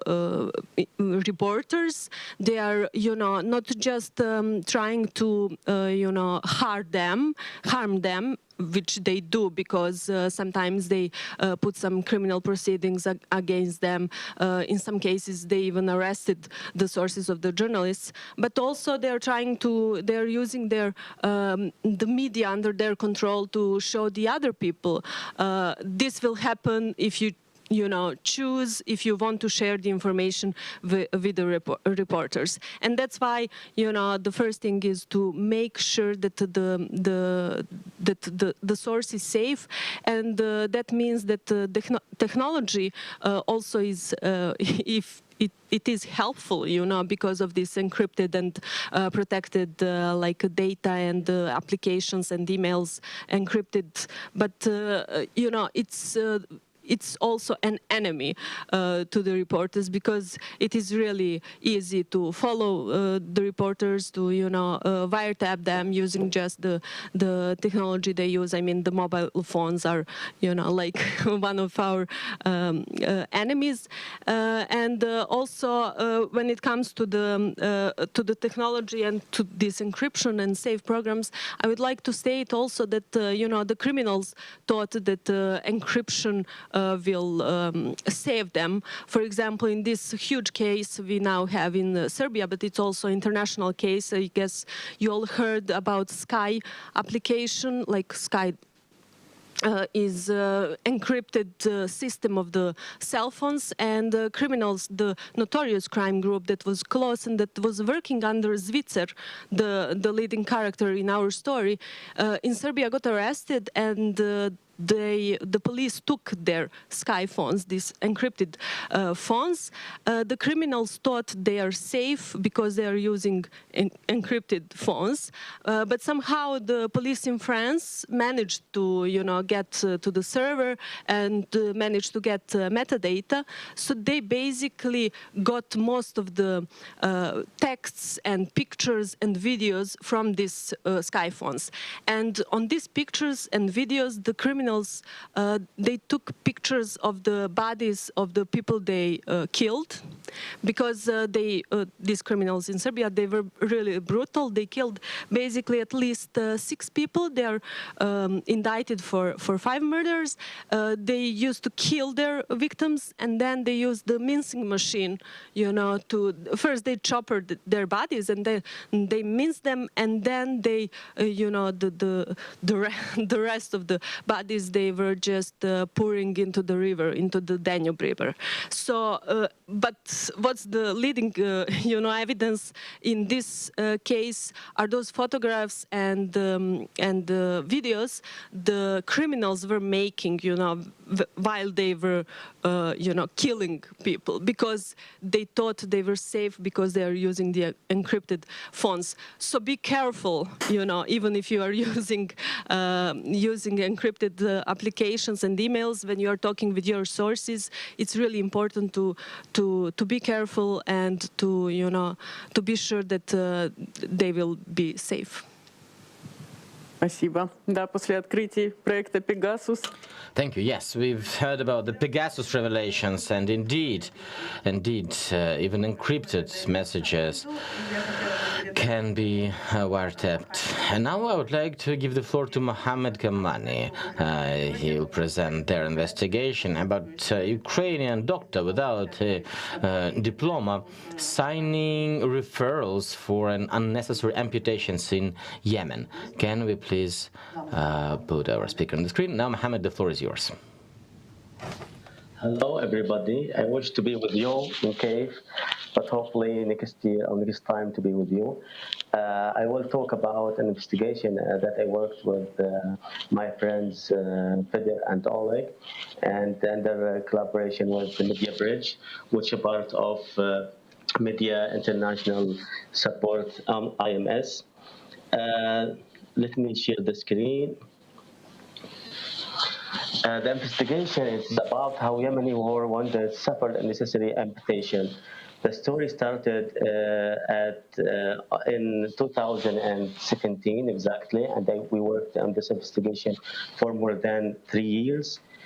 We saw that some wounded Yemenis that they injured in the war, they sent to some hospitals in Taiz city in the middle of Yemen, and they just stayed in that hospitals 1 day or 2 days, and they left this hospital amputated their legs or their arms. We searched about these hospitals and why they did this, and we discovered that these 3 hospitals, they signed contracts with KS Relief, Saudi Arabia King Salman Humanitarian Aid and Relief Center.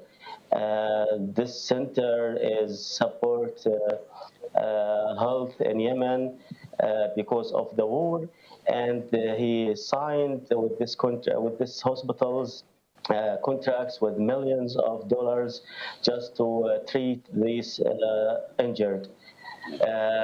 The contracts of this between KS Relief and these hospitals mentioned that every case KS Relief will pay $1,500 minimum and maximum $4,000 as a maximum for cases that need to be amputated or need to be sent to be treated in depth.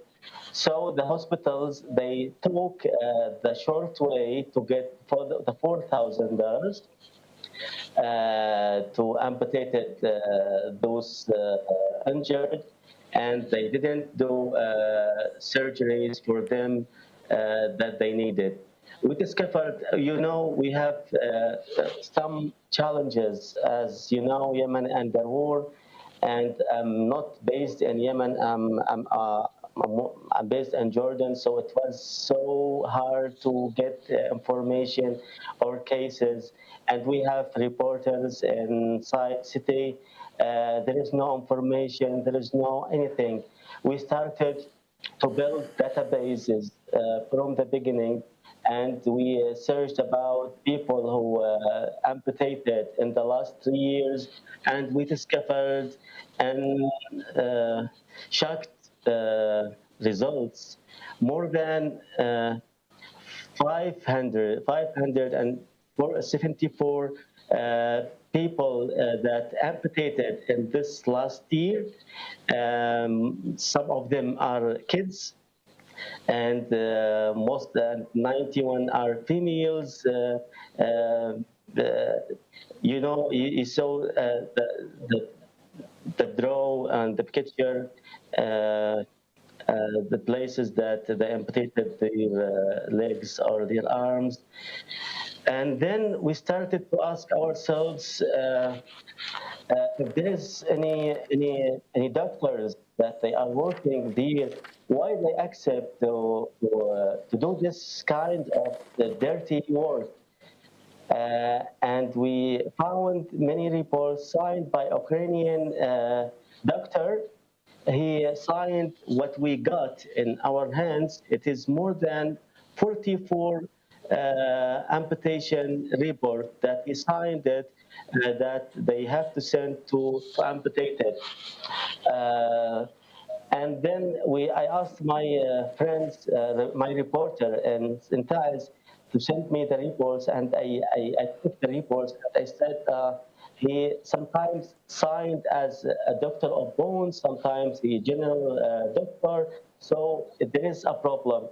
We sent to the Ministry of Health in Ukraine a paper that we asked them to verify if he is a doctor or not, and we sent them his certificate, and they answered us that this major or this field that they mentioned in his certificate, it is not valid or in this university or institute. Then we contacted our friends Vidar and Oleg to help us and to find who is this doctor. By the way, he ran away from city, Thai city, and he vanished. And then we tried to contact him or to reach him, and we didn't know till this moment if he is still in Yemen or another country. And I will let my friend Fidel to talk about what he found. He did a big journey actually in Ukraine and also on the border of Russia to find who is this doctor and where is him. But before that, let me just all of us to watch this video if we have time. You have time, just 3 minutes or 2 minutes. Okay. Yeah. Yes, please. Yes. كده بضحوني عروسة أنا كاملة كنت وأنا ما حد يعولني أنا معيشة حالي كان بس تعيش لعبة.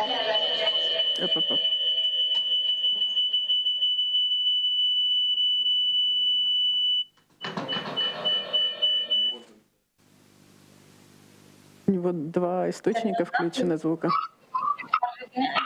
У вас включено 2 источника звука, и You have 2 sound sources and we can't hear the sound. Please mute your mic.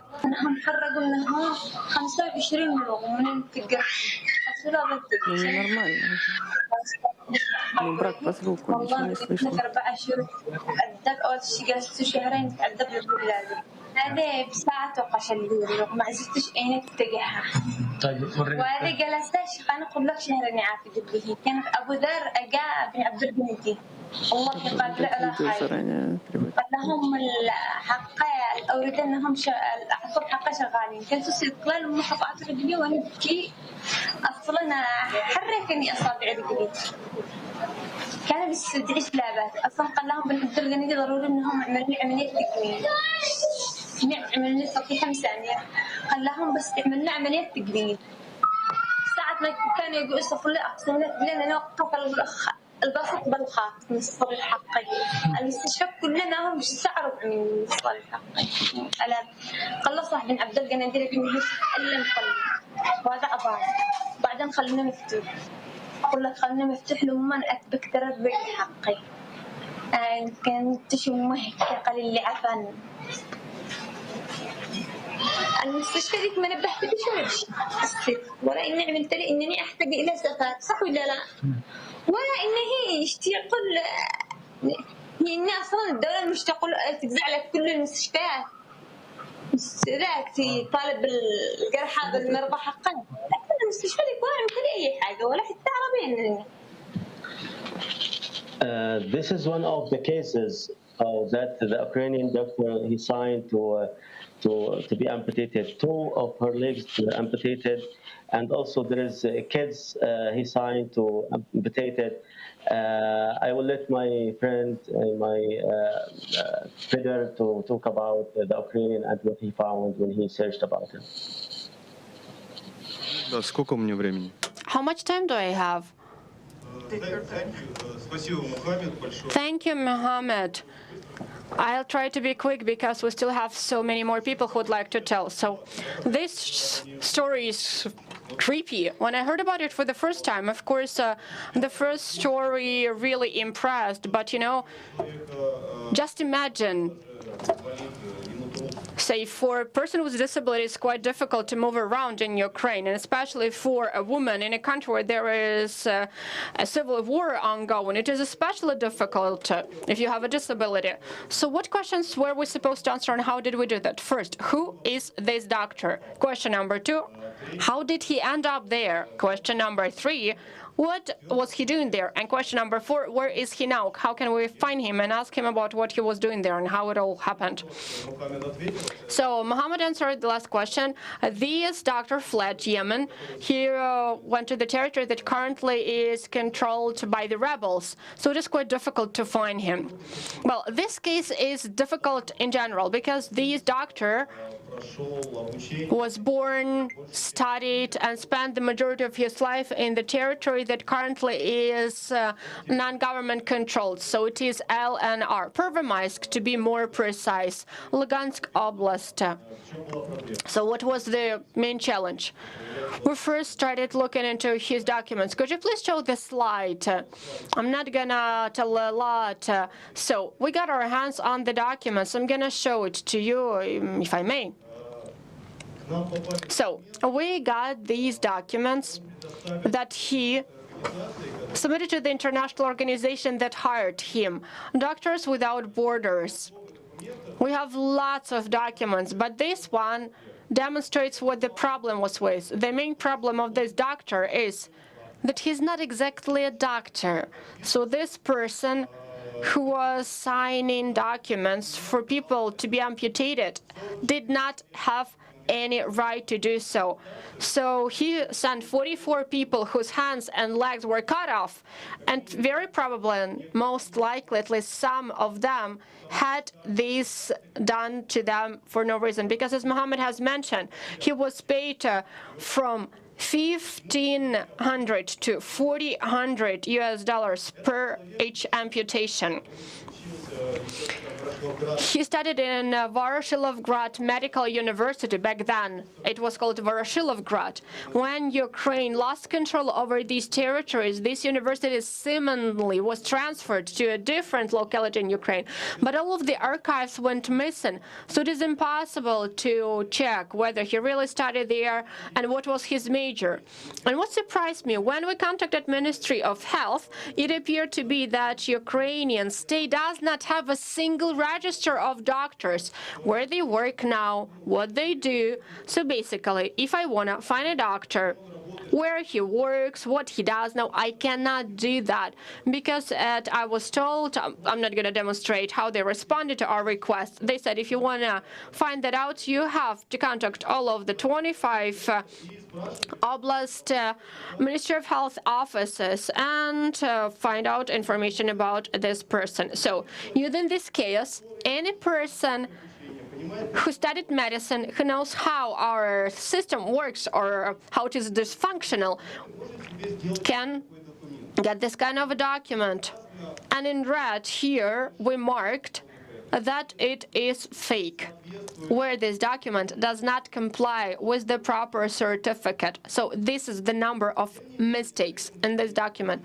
And still, with this certificate, this person was selected and was hired by the international organization. How did he do that? This is another question. I'll try to be brief.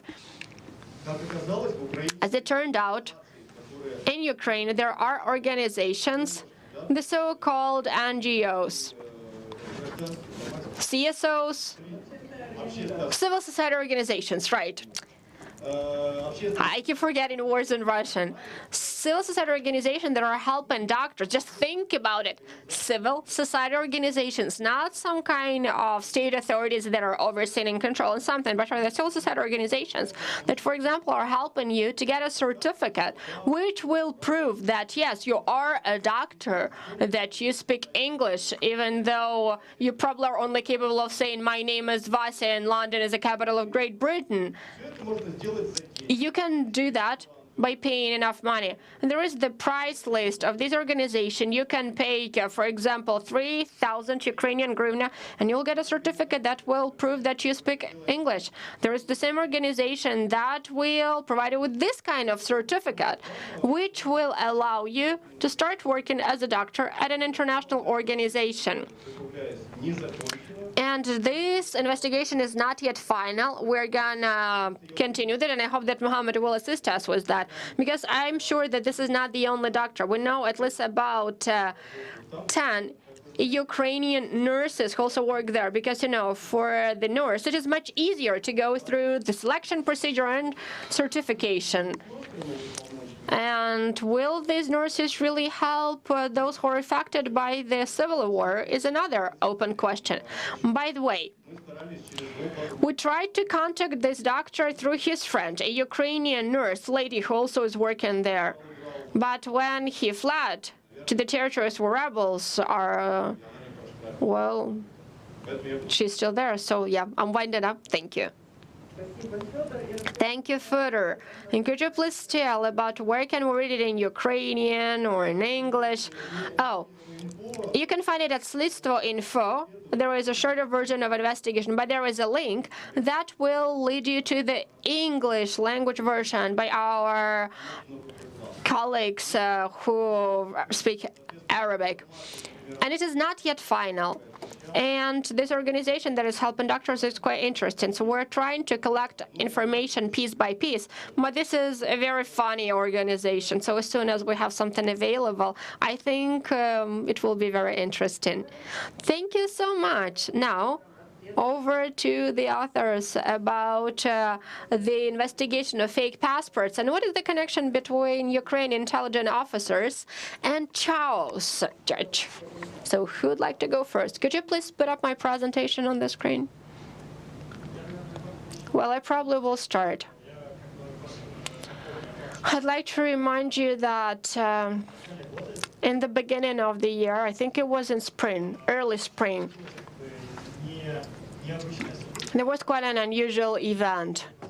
Several years ago, and it is not a secret, that Nikolai Chaus was kidnapped from Ukraine, a corrupt judge who on the one hand was taking money and was taking bribes for opening, terminating cases, changing their qualifications. Typical Ukrainian judge. On the other hand, they said that he was working for the sake of the political team of the former Ukrainian president, Mr. Poroshenko.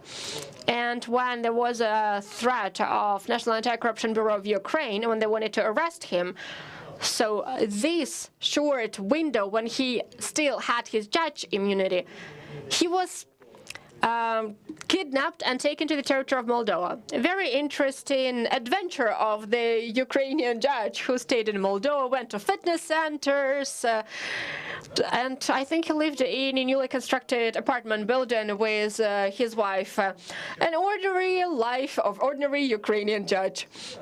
And Moldova media wrote that Ukrainian judge was kidnapped from Chisinau and he went missing.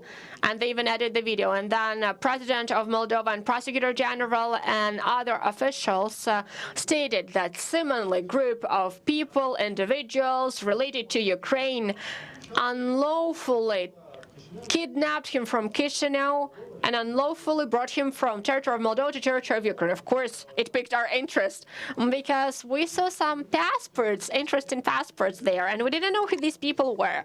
And we actually were extremely interested because, you know, the president of Moldova, we are saying that Ukrainians seemingly have kidnapped Ukrainian judge from Moldova and brought him to Ukraine, which is unlawful because it doesn't fall within any legal framework. There is an official procedure of extradition that can be used, and this is the only legal way, so that the law enforcers can deliver him from Moldova to Ukraine and for him to stand before the justice. But Charles went missing, and we knew that there is a group of individuals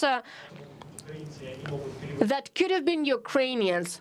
He could have unlawfully brought Charles from Moldova to Ukraine, and afterwards we contacted our colleagues from Rise Moldova with Vova Tchorik and asked him to find more details regarding that. So probably Vova can add something, and then I'll add again. Hi, everyone. Oh, I have two mics, actually. That was weird. That was weird. Actually, the story with Charles, the judge, is another proof that a joint investigation of investigative journalists from several countries are more efficient and are much faster compared to joint work of law enforcers from several countries. So, when Charles is kidnapped, probably by Ukrainian intelligence officers. And what was the behavior of Ukrainian law enforcers? Well, they should probably ask them, wasn't it you guys who kidnapped Charles? Of course, they would have responded no. So what do Moldova law enforcers do next? Should they complain to Brussels, Moscow, or Washington? What do they do next? Tell me. Question for the audience. Just imagine, if you were in the shoes of Moldova police, right before your eyes, the corrupt official was kidnapped, and they say that you are also guilty of some corrupt person being kidnapped from the territory of your country. He was kidnapped somewhere by some people who came from Ukraine, and what are you going to do? What would have you done? Which steps? Say you're a police officer from Moldova. Come on, think about it. Can we give the mic to the audience? This is a provocation by the Russian special services. No, but really, imagine yourself in the shoes of Moldova police officers. Well, we have to find him, bring him back. You have to find him, right? You will have to kidnap him back and ask him, interrogate him. Okay, this is a good option. This is a good option. Poor Charles. What else? Say, you're a police officer from Moldova. Charles was stolen from you, who was hiding in your territory. What are you gonna do? So first he was kidnapped from Ukraine, and then he was kidnapped from Moldova. Imagine somebody comes to you, your neighbor comes over and steals your plate, and you're coming and saying, excuse me, wasn't it you who stole our Mama Liga? Well, you can say that this person doesn't have citizenship, that he's not a citizen of our country, and that we didn't do anything. No. It is a Ukrainian judge. What is the story? You get... this is like a matrix. No. He's not our citizen. So what? Yes, but that happened in the territory of your country. Some unknown people came, and anybody can be kidnapped. So what? But this is a gap in the national safety and security. Did he have a residence permit? No, he didn't have anything. But he didn't have anything. So, well, but yes, Moldova is, it is supposed to provide some rights. And while all of the litigations were ongoing, he was allowed to stay in the country. And then some unknown people come and kidnap him. It means that anybody can be kidnapped. Say, I can be kidnapped tomorrow even. Or anybody else. We're going to find you, no worries. Yeah, because you're already experienced in finding people who kidnap. So what are you going to do when, in your country, somebody kidnaps a person and takes them abroad? Let's imagine if you were Moldova police, what would you have done? You're stuck. But you are now talking about the perfect case scenario. Yes, no, about real case scenario. No, but we're talking about perfect, real case scenario. Because in reality, they don't have to do anything. They can just ignore it and turn a blind eye to that. No, wait, what are other suggestions? We're short on time. Okay, we're short on time. That's why, yeah, we're limited in time. You can go and ask Ukraine and say, our Ukrainian colleagues, intelligence officers, police, have you kidnapped him? They would say, no, it was not us. You have to look for him in your country. Maybe he's just wasted because he drank too much Moldova wine. And he is just laying there paralyzed somewhere, drunk. No, but the question is different. You can find investigative journalists like us and say, well, look, we cannot do anything anymore. Here are the passports. Do whatever you want. We cannot do anything. And this is what happened with this child story.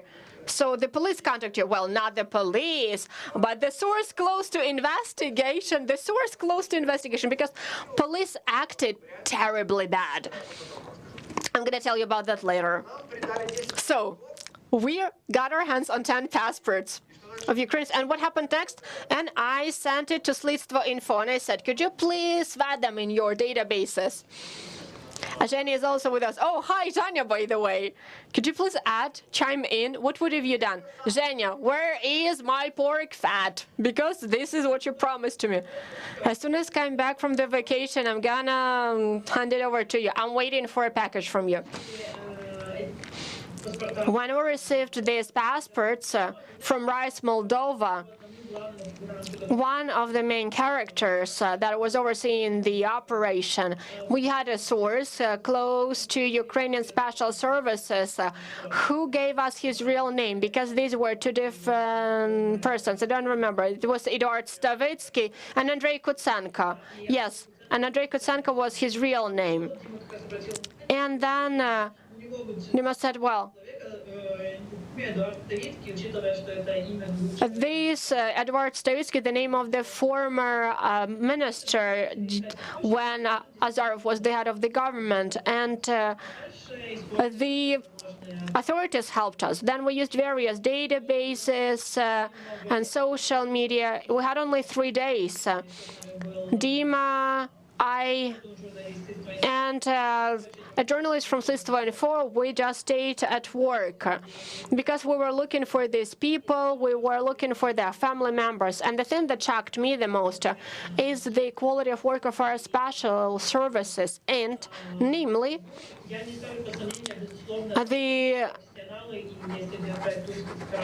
intel agencies, because there are people who are working with Wagnergate and they're doing some fantastic job. But at the same time, those people who are working with Chow's operation made us shocked, because we found their social networks. Dima called them, talked to them. They were answering some of his questions. So there was no proper understanding of how to act in this kind of situation. And the more information we received, we managed to also get the information about the criminal case from Moldova.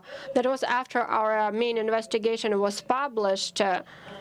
And this information was quite funny because Ukrainian intelligence officers would take a car without knowing that there was a GPS tracker in that car. So investigators from Moldova basically could track and trace how they were driving across the city. Even though it seems that this is the basic knowledge, when you're renting a car, it is obvious that there is a GPS installed there because they have to somehow track and trace it. One of them constantly went to wine store, and I don't think that it was something that formed part of their operation. Also, with the help of this tracker, they have realized that they kept going to the house where Charles lived. They also were crossing the border without really trying to go undercover. And I think that they could have come up with something. And I think that people from military intelligence service should be better aware of how not to leave any traces. And we thought these are special services, and we're just two tiny teams of investigative journalists. But when we started taking one step after another, we have realized that they have made a huge amount of mistakes that we have managed to see, and this is what helped us to see the overall picture. It was a very good work of two teams. Of course, the sources helped us with information, but there were also lots of details that we could access in open sources. I'd like to add a little bit, and then I'm gonna give you the word. Could you please turn on the presentation with that bit with the passports? Next slide, please, so that it is easier. No, this is not our slide. Oh, no, wait, I'm gonna help you find the correct slide. So, this is Charles. By the way, another fun fact. Can I add something? We're gonna go back a little bit. So, in 2016, when Charles took a bribe of $150,000, he went to Moldova. Plakhatnyuk's people, the Mir people helped him using by plane, and he was taken to Moldova. And he had the Moldovan passport. They took a passport of a real person from Moldova who looks similar like you, Dima. Thank you. By the way, they could have used your passport to bring Charles back. Could you please put up our presentation back on the screen? See? Right? So, make sure that you keep your passport safe, because some kind of judge can be kidnapped, and then they're going to blame you for that. Thank you, Vladimir, for that. So Damir is the person from Plakhatnyuk's environment, and they use his passport, and they're a little bit alike in terms of their looks, like Dima and Charles. And before that, I think they gave him some alcohol or something so that he couldn't speak much. Okay, let us proceed with the presentation. Yeah, let's proceed. Yeah, so this is it. His doppelganger. Just the same as me. Yeah, you can actually also impersonate Charles. Now let us look at the passports. No, that's not it. Oh. Yeah, I will probably stand up to show it to you. So, how did they screw? They screwed because our source helped us with an information. Because this person, Eduard Stavitsky, he had the passport with a fully fake name. Other members of Special Operation had real first and last names. But we then found 4 more people. No, but I'm not talking about our investigation. Yeah, there were several parts of the investigation. We have managed to prove that there were 4 more passports. The group was much bigger. So, what is the point? We were shocked because of how Ukrainian intelligence works, especially in the context of this special operation. We first figured out that something is wrong because Eduard Stavitsky, well, if person took, if his name was Alexander Shevchenko, for example, or Denis Ivanov, there are thousands of people with that first and last name. But with Eduard Stavitsky, there are 3 or 4 people with the same first and last name. In Ukraine, there are just a few of them. That is why it was quite easy to find out that there was no Eduard Stavitsky with this date of birth. It just took us a couple of minutes to make sure. And I don't know whether you can see him or not, but his year of birth was 80-something, April 1. So, you know, International Fool's Day. So they wanted to probably joke around, so we decided to also joke around a little bit. And our sources told us what could be the name of this person, and we started untangling it all piece by piece. So we knew his name. We started looking for an information online. We started for searching it, and knowing that his name probably is Andrei Kutsenko, we found his Facebook page. We found a video with the classmates of his. So they had the class reunion. I think it was 20 or 30 years after they graduated from school. Somebody tagged him on his Facebook page. There were no any pictures, but he was tagged. That's why it's so important to use social media. And here you can see a person who looks very similar to Andrei Kutsenko and who looks like Eduard Stavitsky. That we found his phone number, and he was so much undercover that on his Telegram profile you could see a real picture. But it got even better, because after that there was Andrei Kutsenko. Oh, Yuri Kovalenko. No, go back. Okay. Yeah, that was the most important thing I wanted to show. And then it got easier to untangle all this, because later Andrei Kutsenko's friend was actually another intelligence agent who used Yuri Kovalenko's fake passport. And that person also used his personal phone number for his Facebook page. And on his Facebook page, you could see that it was a military person. Well, not necessarily an intelligence guy, but he was, say, doing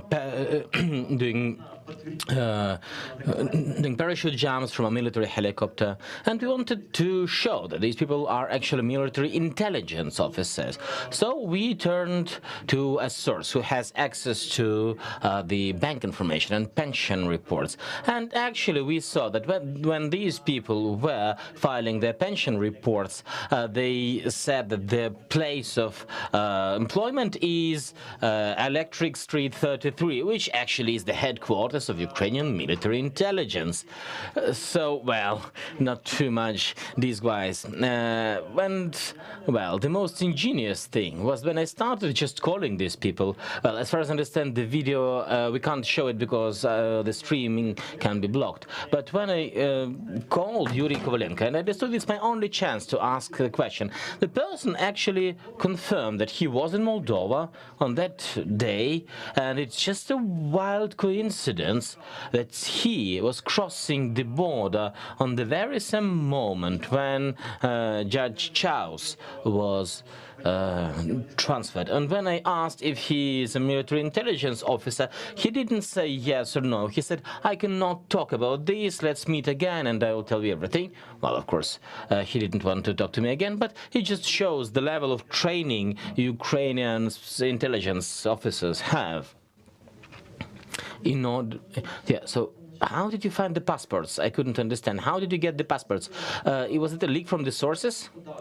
Yeah, as Vova said, I didn't know that, but actually the Moldovan law enforcement came to him so that he would investigate this. I thought it's actually the opposite. Let me tell it differently. Like a week before the kidnapping, I published the first story about Judge Chaus in the Moldovan media. And I said how this judge was taken into Moldova. And Slitstvo helped me. So we published a story. And then a week later, the protagonist is kidnapped. Of course, I started talking to all the sources trying to find out what happened.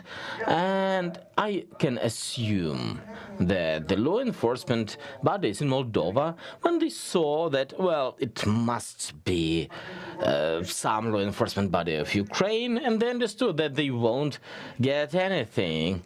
And I was looking for documents, and, well, whoever is knocking at the door would find. And through some intermediaries, the sources said, okay, you can have the documents. And, well, when they entered Moldova, there's this system that they take a copy of your passport. When you cross the border, they have a copy of every passport. And this is how people close to the investigation decided to leak these documents. Guys, I want to ask, how do you manage to get the confidence of these sources? Is it like internal resistance in the police, the resistance force? How do you develop these sources? Well, you have to build relationship. They understand that you investigate corruption and organized crime.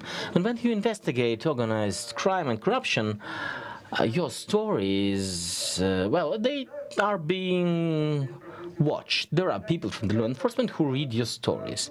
And when there is a problem which they cannot solve, like, what are their options? To just put it into the pile, or just to give some information to the journalists. The journalists have an advantage. We can easier form cooperation. So it's our job to disclose information of public importance to the people. And this kidnapping in the center of Chisinau, it was actually a matter of public importance for several countries, for Ukraine, for Moldova.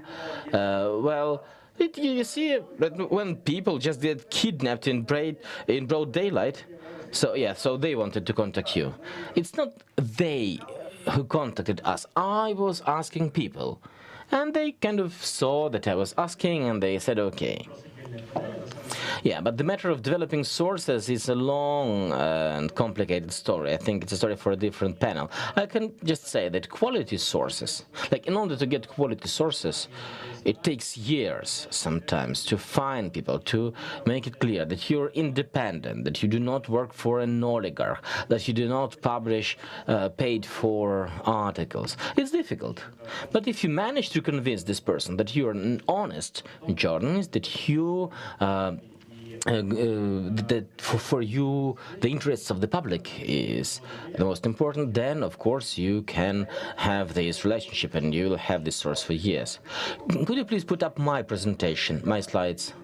Yeah, and then I'll be wrapping up. I understand. We had this story in last autumn of 2020, about how Russian intelligence officers was affecting the politicians in Moldova. We have to move on because we don't have time for two stories. Just one comment. We got a mobile phone, which the president of Moldova, Igor Bidon, used. You see? So why did they give it to me?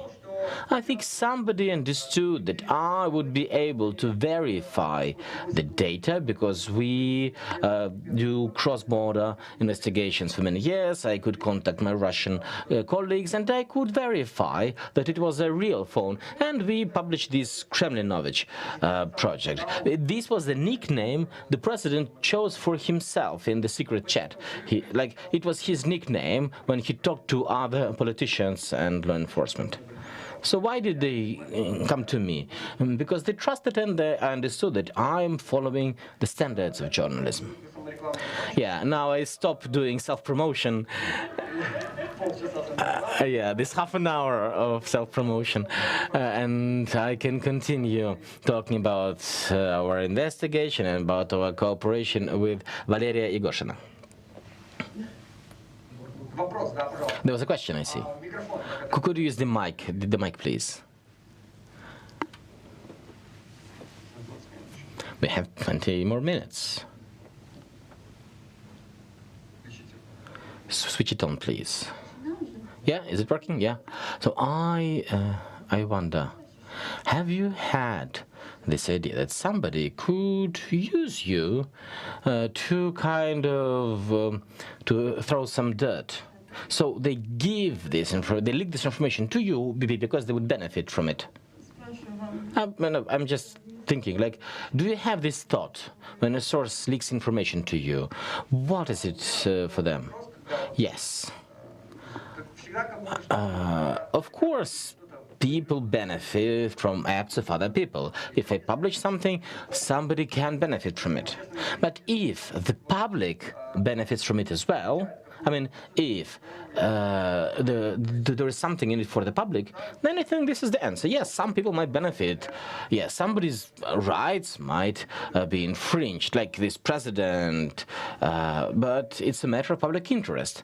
And we published this story during the election campaign. But the public wins because the transparency of political processes is very important. And I think in this situation also it's important to verify, to corroborate the information. Like mere trust is not enough. We just had a recent case in Ukraine when the journalists published the information from the sources, but it turned out that well, the pictures, some of the pictures were real, but some of them were taken in a different place. So we have to verify everything. Yes, and the main idea that I want to explain is that cooperation with colleagues from other countries enables you to verify the data which you manage to get in the course of your work. And it's very important to have reliable partners in other countries so that with their assistance you could verify things you encounter in your country, and then you can make a successful cross-border cooperation. And our next story and how we verify the data will be by Valeria Yegoshina. Can we put up the slides? Not the slides, but the link to the publication which I sent. Yep. Could you please scroll down? We want to see the picture which kick-started our investigation. Can you scroll it down? Yes, yes. Yeah, thank you. This picture, the newsroom got it, I think, about spring. Like we published this story a month ago, so it took us half a year to look into it. We didn't know who the person is. You see this guy in this funny hat. It's a security guard, and our program already published a story about this person. He is a former employee of the state guard service, state protection service, and President Poroshenko kind of inherited the security guard from the former president, from Yanukovych. So we see the person, well-dressed, wearing a face mask, escorted by essentially the president's security guard. For many years, he's been providing security for the president. So we wanted to see, what is this guy doing visiting the office of the president at Bankova Street? So we have looked into phone numbers, and we found that this guy is called Dmitry Torner. It took us some time to check who he is. And when we managed to cross-reference some facts, we were shocked, because the last time we heard about him, it was during the election campaign of 2019, because he was a candidate from the opposition bloc, the pro-Russian bloc, and he could join, he could be elected. But then there was a scandal, and there was a petition to take this person from the list of possible candidates because he is a fugitive. He is a fugitive from justice in Moldova because he had several passports and he had committed a few crimes in Moldova. So we were curious. This person was on a wanted list in Moldova, and he was officially taken off the election lists. Well, why was he visiting the president's office? So we used lots of sources, both open sources and the sources which were, like we've mentioned before, and it turned out that this guy, Viktor Torner, escaped the country a few days before this huge announcement that he actually was a fugitive. So probably he also had his sources among the law enforcement, and he escaped the country, he escaped Ukraine, and then there were no news about him. A life hack. it's great if you Google a person in English, not in Ukrainian. It's an easy trick, but it's very useful. I tried it a few times already, and it has always been giving good results. When I Googled his the English spelling of his name, turned out that in 2020, Washington Post already published an article featuring this guy, Tona, who was a negotiator on behalf of Mr. Firtash, the oligarch. Washington Post, from their sources, got a picture where in a Paris cigar bar there is this Mr. Torna, Lev Parnas, Mr. Schuman, and Rudy Giuliani, the personal attorney of Donald Trump. The investigators, well, had a possible idea for the subject of the conversation, because actually it was at the moment when the Trump scandal was out and loud, and Trump was searching for some dirt on Biden, and Firtash wanted also to get US sanctions revoked, and this was probably the subject of their negotiations. So this was the last time Turner was featured anywhere. We were curious. Why a fugitive is able to travel around the world and is visiting the president's office in Kiev? Well, the judicial register of Ukraine was not really helpful for us. Well, the judicial register of Moldova did help us, but like half a year later. Inaudible. Oh, they reproach you see? Yes, the judicial register of Ukraine was not useful, wasn't helpful for us. We saw that Torna tried to petition his removal from the election list. He wanted to show that he is not a fugitive, and the investigation of his case, well, it was quite weird. I mean, he appealed the warrant for his arrest, he appealed everything. It was all chaos and confusion. His attorneys also were quite weird. For example, they said that Tona was indicted for his different last name, but as he was using a different last name, then they couldn't admit it was his indictment. But nevertheless, now I'm bridging to Vladimir Torik. In the Ukrainian judicial register, it said that previously Tona was a fugitive from justice in Moldova, and we thought this is a lead, and you will tell more about the lead.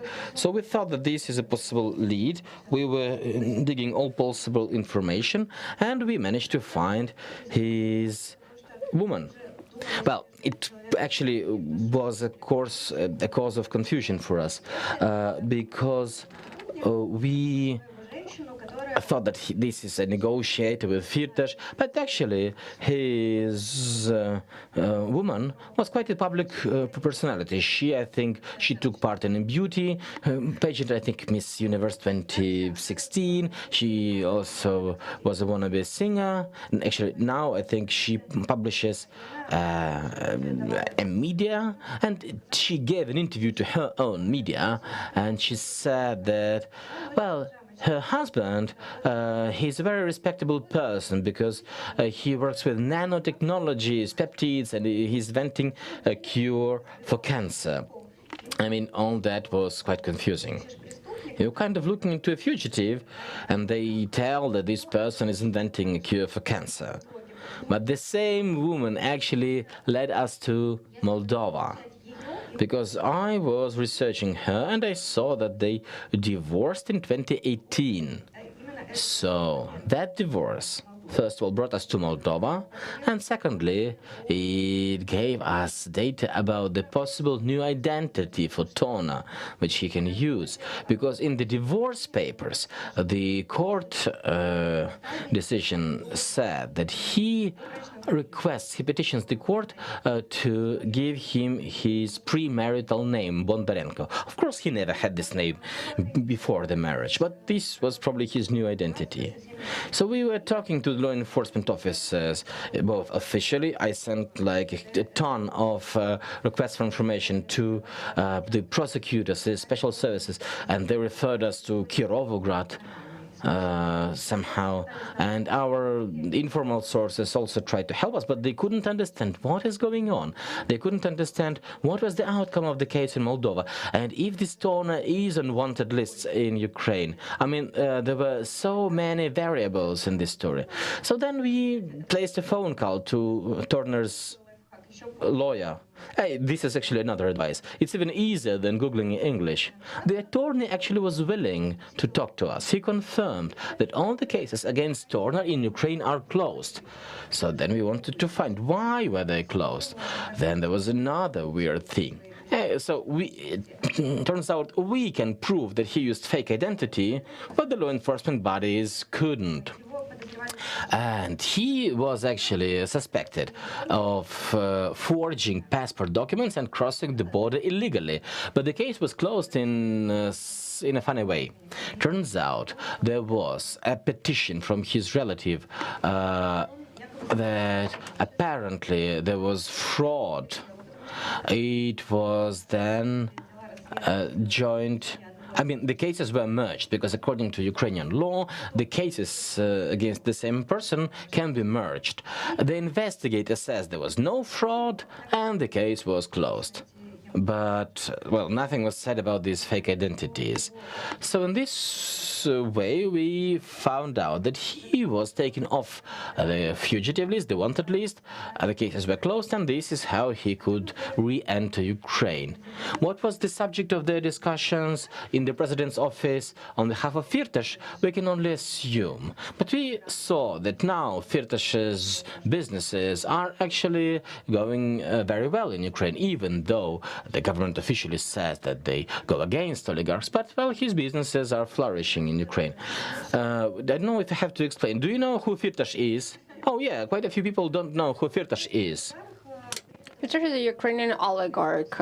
Normally, mass media, and I agree that, say that he is one of the financial pillars of Yanukovych regime. His monopoly in some of Ukrainian industry sectors, and now he is suspect of bribing Indian officials for the sake of a contract with American Boeing. That is why the Federal Bureau of Investigation is trying to get him in the U.S. to put him behind the bars. He bought half of a Vienna, and Austria is not sending him to American law enforcers. And he is working with a very much respected person from Moldova.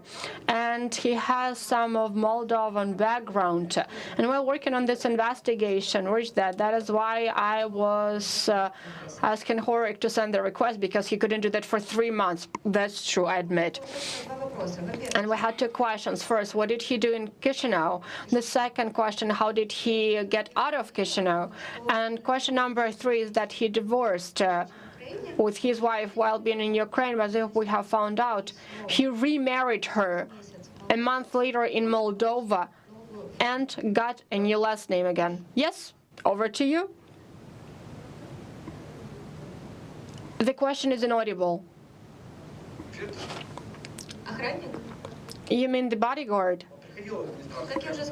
As I've told you, he came to the presidential administration. We can assume that they were discussing something that Firtash is interested in, because after that visit, of course, they said that there will be sanctions imposed on Firtash, but we never really felt their effect. Neither did Firtash.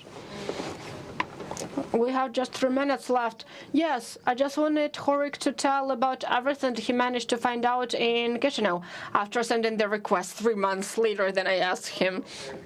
Yes, I would like to just sum up and say that if you cannot find some puzzle pieces in your country, and your story is connected with 1 or 2 other countries, ask people from those countries. And in this case, Moldova helped. And we personally Valerie, 6 months later after she started bugging me, helped find missing puzzle pieces. When you're planning a story, it's difficult to guess what your colleague will be working on. And with our story, Valerie contacted me back in summer. And first I was on a vacation, then there was COVID pandemic, and then there was a training in Central Asia, and lots of trips and things to do when I couldn't efficiently work on this story. I'd like to add, this is true. It is true. When I was saying, are you gonna send this freaking request or not? He said, I have the temperature, 37 degrees Celsius, and I'm dying because he was sick. And Ola asked us, I knew that you're gonna like her joke. And this is what she hoped for, this women's chauvinism. And Ola asked me to think about the life hacks, and this is also a very obvious life hack. But we very often are turning a blind eye to that, not thinking about that. You know, when we're working within one newsroom, everybody understands who does what. And we as a newsroom are aimed at preparing something as soon as possible, and we're doing everything, helping each other. But when we're talking about different newsrooms, different countries at that, well, of course I can call him at 3 a.m. And she did it. She did it. She keeps calling me all the time. She keeps sending messages at 11 p.m. I have a different schedule. I go to bed at 10, get up at 6, so that I can go run 10 cars. My schedule is so different from Lera. And with this different schedule, she is texting me at 11 and I'm asleep. I text her at 9 a.m. and she is still asleep. It's like living in different countries, different parts of the world. We're working on the second or the third story. But if you're patient enough, and if you understand that you're gonna need more than 1 week, but at least 6 months, then you can come up with a really cool story, which we did with Lera. Yes, you have to take into account that the newsroom also is working on other things. For example, maybe Dodon is getting killed, and of course he's not gonna now try and get in touch with the court. You need even more time to do the fact-checking. I was on the verge of nervous breakdown because we were publishing at the same time. And while my newsroom and my editors were fact-checking and editing me, the same was happening to him. And he needed me and I needed him because we had 2 different publications. We were covering mainly Ukrainian things. Yeah, something that is fit for Ukrainian audience. And they had more something that is cut for the Moldova audience. So 2 hours before it came out, when you're fact-checking to publication at the same time is something impossible, and it is really when you're feeling on the verge of the nervous breakdown. That is why you better dedicate more time to both work as well as things that before it gets published. Yes, I had one source, and my source was different, and for a couple months he was away. And the problem was that we had the court ruling what Turner was imprisoned for in Moldova. It is not available online because it happened in 2003-2004. So I had to even call the Pope pretty much to get this information from him because I had to go and copy this data manually. So in a nutshell, what did he do in Moldova? Yeah, because we keep talking and talking about him. In Moldova, his last name was Nekrasov. He approached people in the streets in Chisinau and said, could you please give me a phone so that I can call? He grabbed the phone and ran away with it. This is the first type of the crime. And the second one, he came to various security firms, hired bodyguards, and he impersonated a kid of rich parents and would rent out the most expensive apartment in Chisinau. It probably costed $1,000 in 2003-2004, rented out the most expensive apartment. And then he told these bodyguards, look, I have to move out, help me to take the furniture to different places. So these bodyguards were helping him to steal all of this furniture, to wrap everything up to the bed sheets and plates.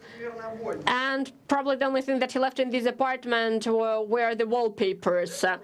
And he was supposed to be in prison for 11 years in the Moldova prison, 11 years, and then he runs, he flees from the jail.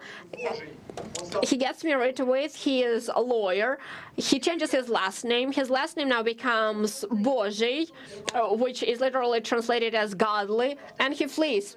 And it is very important to find out about this part because he's coming out to the presidential administrations in 3 countries, Moldova, Ukraine, and the US. Then, a couple of years later, his brother wrote a certificate, a death certificate, saying that he's dead. So, he is not wanted anymore. The case is terminated, and then several years later, they found out that actually he is alive. And then we see that he is doing something with Dadan, Zelensky, etc. So yeah, that's the thing about us Moldovans.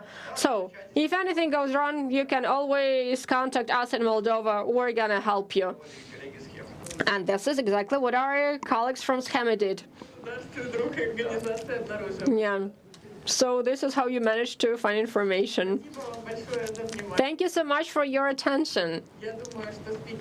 I think that our speakers will stay here in case you have some additional questions. You can still get them. Yeah, sure. You can approach us with any questions. And if you cannot do that in person, if you're online now, a quick life hack. I represent WIJN, Global Investigative Journalists Network. We, all investigative journalists, are friends, know each other. If you're looking for somebody, if you have some question and you want to ask about how people worked on this investigation, if you want to get their methodology, you can get information from WIJN. And there are all these posters that we have here, Global Investigative Journalism Network, JJN.org, and there you can find help desk. Contact me, and I will get you in touch with journalists from other countries, or will help you with databases. And this is also where you can search for cooperation. What do you start with if you do not know each other? As good as Lera and Volodya know each other and cannot yet call your colleague at 3 a.m. So you can find out about how you can start collaborating and what things you have to discuss. It is very important to also do that at the very start of your collaboration. Thank you so much. Sorry for taking slightly more than it was supposed to be, but we had such an interesting conversation. It was impossible to interrupt our speakers.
Раз, два, три, четыре, пять. Супер. Меня... Okay, cool. I guess you can hear me. Hi, everyone. Hi, everyone who's here, who's joining us online. In case you have forgotten, we are going on with our WIJN. And while on my way here, I've been thinking about how awesome it is. The presidents are changing, the MPs are changing, the judges, the prosecutors are changing, and all other favorite characters are changing, but the conference is still here, and it not simply is still here. It becomes even more complex if we look at it technically wise, and I'd like to thank all those organizations who are doing that in the first place. Huge thank you to the RPDI. Sending you our hearts. Thank you so much for that. So now we're gonna talk about misuse. I would like to say about the budget funds, but we know that there is money of taxpayers. So this is our money, our money. And today I have a dream team gathered here, the international paratroopers from Kazakhstan, Armenia, and Ukraine. In general, I like presenting speakers, but my previous experience says that then it's only me who's talking, and the speakers do not have enough time to present. So first, I would like to ask you to briefly introduce yourselves. Who you are, no matter how weird it may sound, where you come from, what you do, I mean, what kind of cases are we going to be looking into today?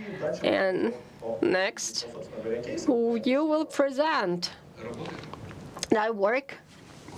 I don't know whether this mic works. It is on. Okay, I hope you can hear me.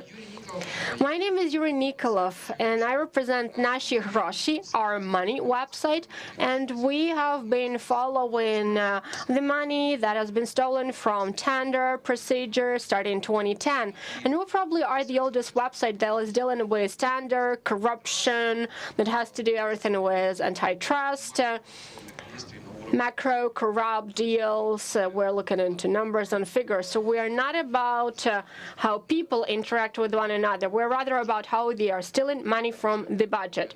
This money that actually is our money. And Nashi Hroshi translates from Ukrainian as our money, because all money in the state budget is our money. So if somebody at the tender some jerk has not tried to save money, it means that they have stolen it directly from my pocket. And this is the philosophy that we abide by. And this is the philosophy that we're trying to spread in Ukraine. My name is Alexandra Hubitska. I'm the co-editor of Nashi Hroshi Lviv. We are the baby of the Kyiv website.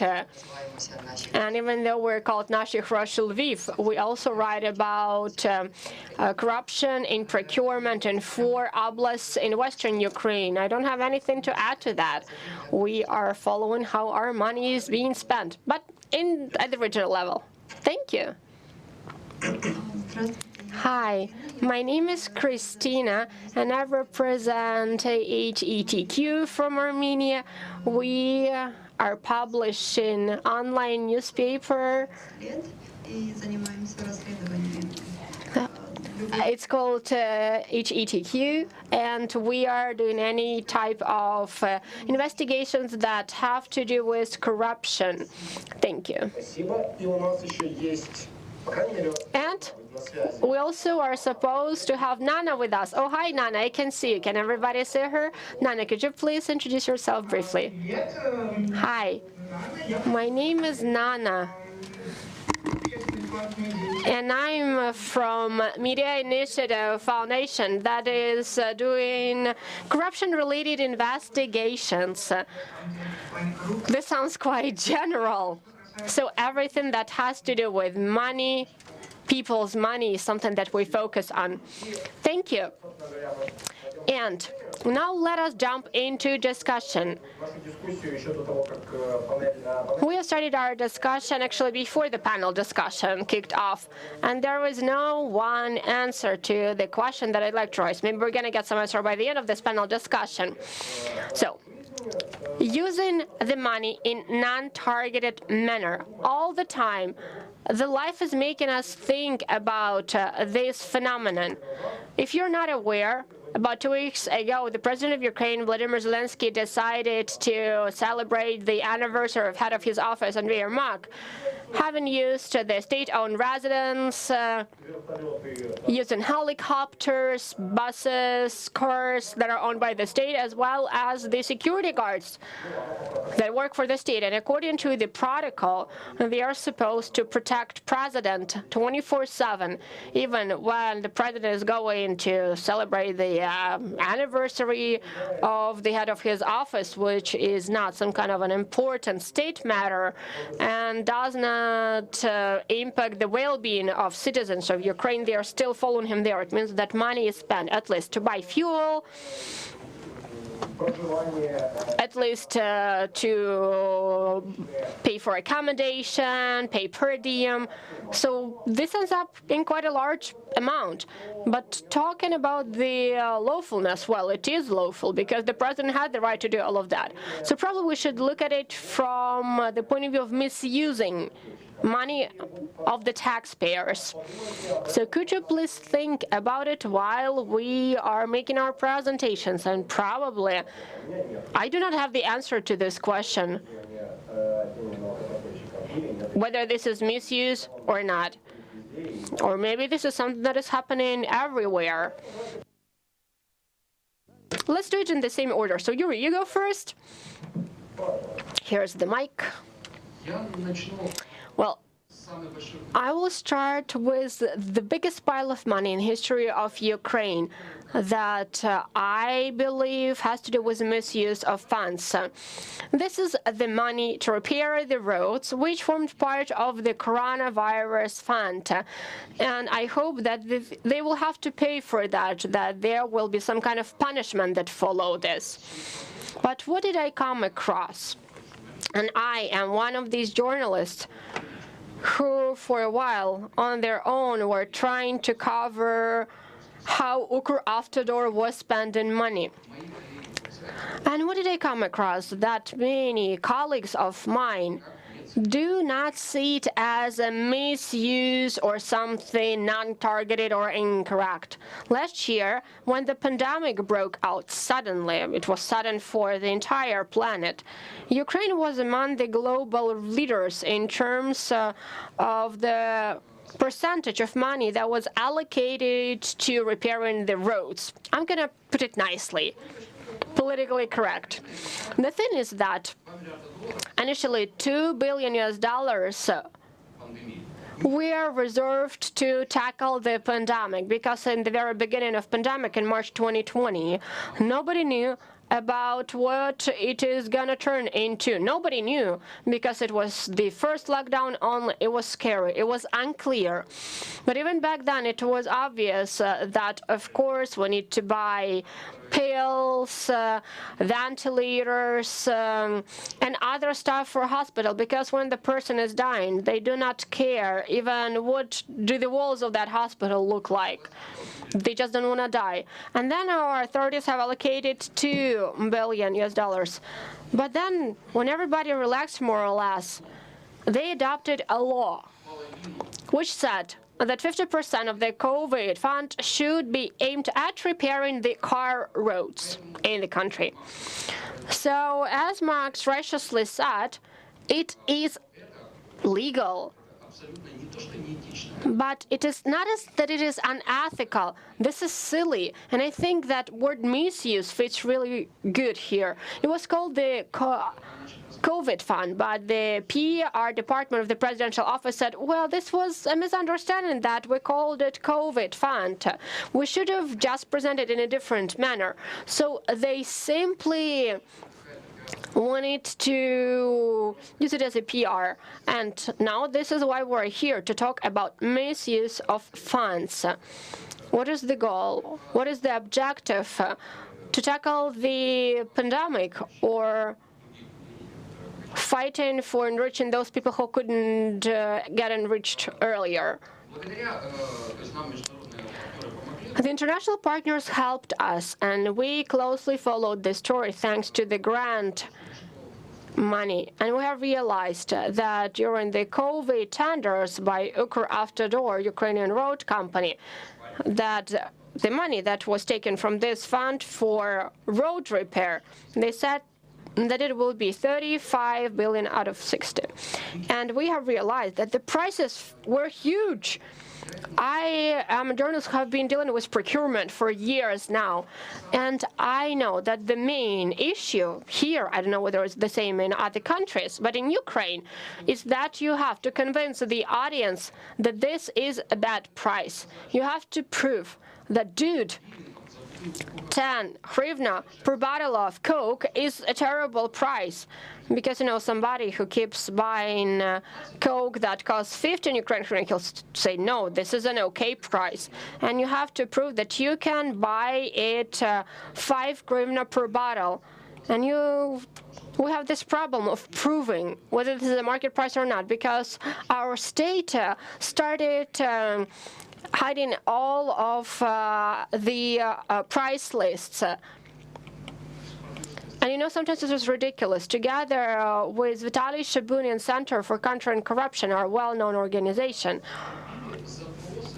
there were lots of requests. And we were asking Ukravtodor officials to provide us with the breakdown to see how much they are paying for these repaired roads, because we see that Ukravtodor is mentioning an okay price, for example, 2,500 Ukrainian hryvnia, and according to one of the procedures, Ukravtodor turned it into a mess. So we had to submit the request 3 times because they were declining it over and again. Because we wanted to understand half a billion Ukrainian hryvnia was spent, which is about 15 million euro, so that it is easier for you to understand the amount. And when we came up with some new approach saying that, no, now you have to provide us with the information, and they did, our hair turned gray because we saw that the price of 2,500 Ukrainian hryvnia is something that Ukravtodor is calling market price. We realized that it was almost 4,000. So you see the difference, right?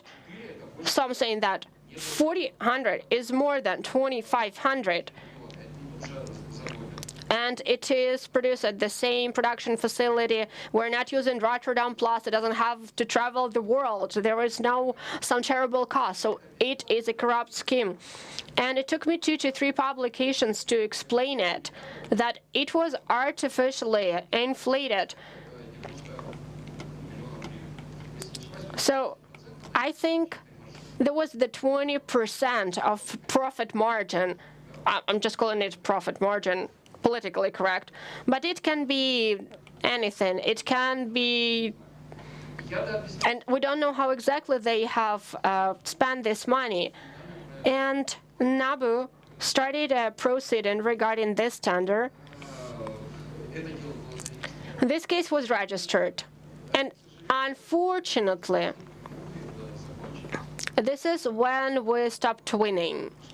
This is a last year story. And since then, as far as I'm aware, neither with this case nor with any other proceedings by other law enforcement agencies. And believe me, I now know everybody who was looking into this pile of money that Ukravtodor was dealing with. At a certain point in time, the prosecutors, the investigators are faced with a very good question. What's so wrong about it? What is the problem? Well, they have spent it. They've paid more money, more expensive, but that's okay. We can still live with that. And I have realized that this misuse basically is a huge story when we are recognizing corruption as the new normal. So you're spending money to go to a birthday party on a helicopter, to visit your buddy, who at the same time is the head of the presidential office. You partied nice, or you worked fruitfully, but this becomes the new norm, the new normal, and the society is okay with that. And when you have to prove over and over that it is not okay, it means that the society agrees and acknowledges that this misuse is fine. And this is what we, the journalists, are working with. We understand that on the other side, it is not even corrupt people. These are PR people who are working against us. And for me, this war is about who can better explain to people that this is not good. Is it me or the PR people of the other party? So this is the problem. And I honestly have no idea what to do with that. Well, let's discuss it a little bit. There is the other side of this coin. We all are looking at this story in a prejudiced, biased way. And now I suggest we look at it from the perspective of an ordinary citizen, not a journalist, especially for somebody who never had COVID. For example, say if they have purchased the ventilators, some pills, some medicine with this money, and the person does not have a COVID, and they have no idea whether something was purchased, and say they are driving to Odessa or Transcarpathia, and they say, wow, a new beautiful road with road signs, everything looks pretty and beautiful, and they do not care whether they have spent more, whether they have not purchased ventilators. They see it in front of their eyes, and it makes their life more comfortable. And I think that this is the most difficult thing. It's not even that there are professional PR people, show people, but what do we do with this? What do we do with minds of people? Look, if at the same time on TV they were showing the live stream from COVID hospitals, showing how some grandmas and grandpas are dying, you know, like split it into two parts, and on the screen show, here's the beautiful road, and here is the grandma dying in the COVID hospital. Show two things at the same time. And then I would like to see what people would have opted for. But unfortunately, our big media, well, I think that they were not really willing to do that, because we're preparing material with one large media outlet. And I know how one of the videos were removed from the planned program a day before because somebody gave a call and asked not to show that. So if PR people from that side didn't do such a good job, I don't think that the attitude of the people would have been the same. That is why I think that our enemies, not enemies, our opponents on the other side, it is not the corrupt people, it is PR people whom we are fighting with. And the stories about TV channels yet again prove that now Ukraine is fighting oligarchs. Wow. And now let's move on. Alexandra, over to you. Yeah, this point, they steal, but at least they're doing something. Yeah, this is the line that we often hear. I can tell you about some of the stories from the region. Of course, it was not about the billions, because local budgets are way smaller, but I think these stories are quite interesting in a way, because they show how this misuse of funds is happening. Yeah, I have the slides here. Can I have the clicker? So the first... Oh, no, this is the wrong set of slides. Okay, then we'll cut the slides. I wanted to tell you the first and the most interesting story. All the stories happened this year. They're quite fresh. One of them is the 30 million hryvnia story, which was spent to build a private stadium. In our city, we have this mini oligarch, Mr. Kozlovsky. He is quite a well-known person for the residents of Lviv. He is a former city councillor, now he is a regional councillor, and he is kind of the head of the regional office of Poroshenko party. And he invited Paris Hilton for the opening of his new hotel in Lviv. And he has his own soccer club and restaurants, and if you saw even one of his speeches, you would be shocked, because his quotes are priceless. So he is a fan of soccer, football, and this was at the moment when the city limit of Lviv was extended, and neighboring villages were merged with the city of Lviv, and well, lots of money, lots of assets were stolen. And we found that there was a municipal stadium, so the land plot under the stadium was sold to some of his relatives, and it was an open tender, but essentially two companies of the same guy were bidding for this land. And recently, the councillors made a municipal company called Sport Invest, and they invested 30 million hryvnias into the capital of this company, municipal company, and they decided to use this 30 million hryvnias to develop the stadium, which is now already owned by a private person. So they procured some very expensive equipment for the pitch of the stadium, and well, of course, Kozlovsky's companies won all the biddings, and I mean the head of this municipal company is employed by Kozlovsky, by this guy, and the tender was supervised by a local councillor, which actually is illegal. But anyway, the tenders went like that, and 30 billion hryvnias would be spent for the reconstruction of the stadium, which is now private. So we actually wanted to see at least if they bought this expensive equipment, and we saw only old equipment. There's nothing new. Actually, not far from that place, this Mr. Kozlovsky is building another place called the Academy of Football, and we suspect that probably this better equipment is used actually over there. That story is still in progress. Another case is the situation when millions of hryvnias are spent to reinforce dams, because there's often flooding in western Ukraine. So we looked into a specific case, the reinforcement of a dam near the village of Kamenka. We saw that there were only 3 bidders at the tender. Well, it seems okay, but the 2 cheaper participants were just kicked off from the tender on the grounds which were ridiculous. We couldn't believe first, because one of the guys was kicked off because they provided the certificate about the beneficiaries of the company, and the supervisor of the tender said that, well, these beneficiaries are not in the register. But, well, they are. I saw them in the register, but the supervisor didn't. Another guy was also dismissed on very formalistic grounds. So one company won the tender. When I saw who are the owners, the names sounded familiar.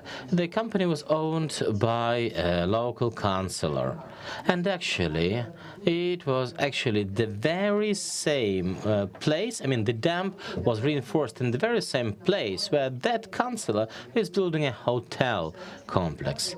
And the grounds to open the tender was an emergency. But actually, the State Emergency Service said that there was no real emergency in that location. There was flooding, but in a different place. That particular road, that particular village was not flooded. So essentially, they just wanted to reinforce the river shore to build the private hotel of the councillor.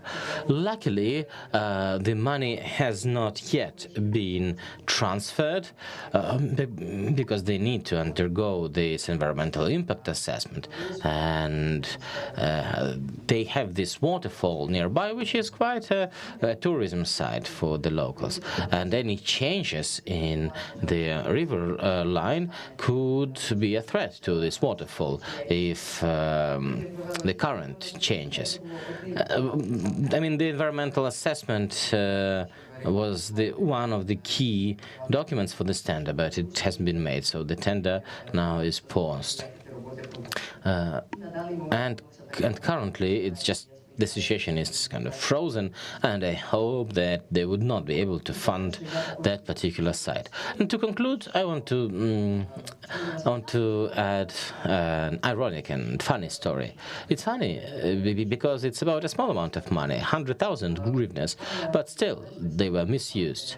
On Independence Day, the local councillors decided to just go on a hike, a mountain hike, and they wanted to just film themselves, I don't know, congratulating all the region with the Independence Day. They were wearing national costumes and flags, and it seemed okay.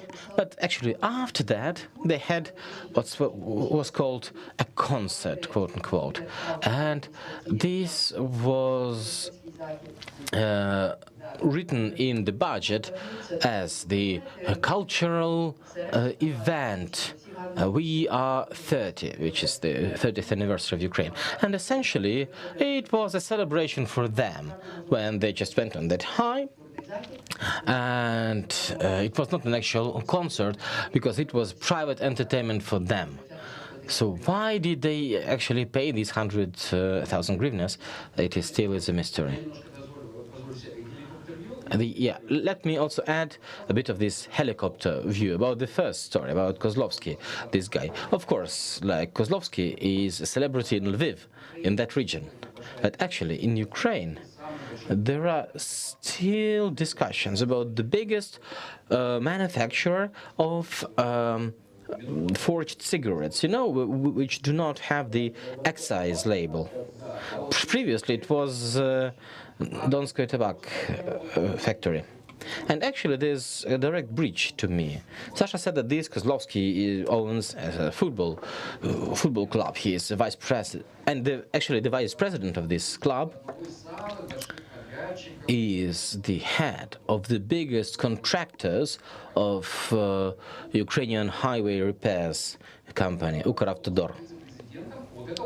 Well, you see, the guy is the vice president of that football club. Actually, the guy is under investigation by Anti-Corruption Bureau, but everything is fine. I mean, the guy who is suspected to be the biggest manufacturer of untaxed cigarettes is friends with the guy who is, well, stealing on road contracts, essentially. And this is just showing how things are done in Ukraine. We know Surkis, who was an oligarch and also a football guy, but now this is just to add that we have new faces. Yeah, every year there are searches happening in that tobacco factory, but they end up in nothing. Yeah, Kozlovsky is the notorious guy, this anti-brand, as we said. But I want to talk about people, like average residents of Lviv, and their mindset. This rich guy, influential guy, who has armored vehicles and he has security with assault rifles. I'm sure you have seen these videos. It's available. Yeah, he has this fantastic security detail. Anyway, he does some small thing. So, a local official working in a hospital, in a school, they think, okay, but what can we do? He's big and scary, even though we have numbers, but maybe it's better if he steals over there, but he doesn't, I don't know, he doesn't take my apartment or my salary.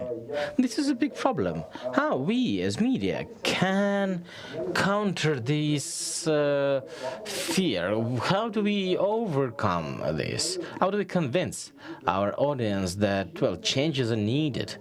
Do you have any ideas? What can we do here?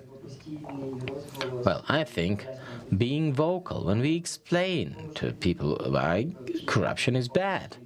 We explain that also he is not only doing bad things, he also is presenting himself as a benefactor, like he is building orphanages And like recently, he overtook a lake near Lviv. And well, the pretext was that, okay, we will build an academy for children on the shore of this lake. And of course, he has his own media, which oppose the media which is exposing him. And I don't know, actually, how we can overcome this, like his narrative. Well, we can only hope that the law enforcement would investigate him properly. But as he is always doing selfies with heads of police at these football parties, well, we have doubts about that. Yes, that is very unfortunate. There is a big problem in Ukraine that we have to make law enforcement work. It's not enough to send your story to them. You have to go to court so that the court would make the police open a case. It takes a lot of time. The cases, well, they lose relevance. And like I've seen what was done by National Anti-Corruption Bureau, but like the stories were 2-3 years old. People are no longer members of parliament or councillors, and cases they take years and years. We are now in the middle of this panel, and I want to talk to the audience a bit. And actually, I also have remembered one other example of the misuse of funds. Recently, a recent failed attempt at first assistant to the president of Ukraine, Mr. Shefir. His car was shot, his driver was wounded, Shefir was safe and sound, but things which happened after that were quite impressive for me, because, well, firstly, this job, first assistant to the president, it's not an official job.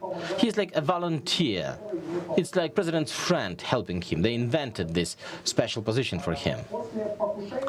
Then, after the attempt, I would say hundreds of law enforcement, the police, the National Guard, the patrol police, they were engaged in this case.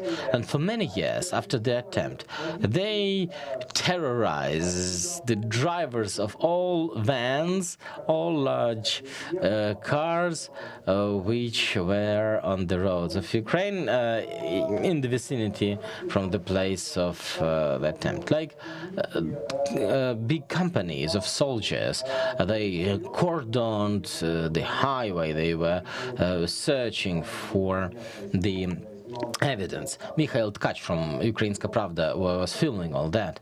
And on the one hand, yeah, that's great. The person may feel more protected if such a great, task force is allocated to investigate the attempted murder. But unfortunately, it happens only with people from the president's circles. If any of us is encountering a crime, it's difficult even to get one police car at the place of the incident. So is this a misuse of funds when so many people are engaged to investigate only one incident? I would like to hear the opinion from the room. What could you say? Konstantin, but please use the microphone. You have to use the microphone.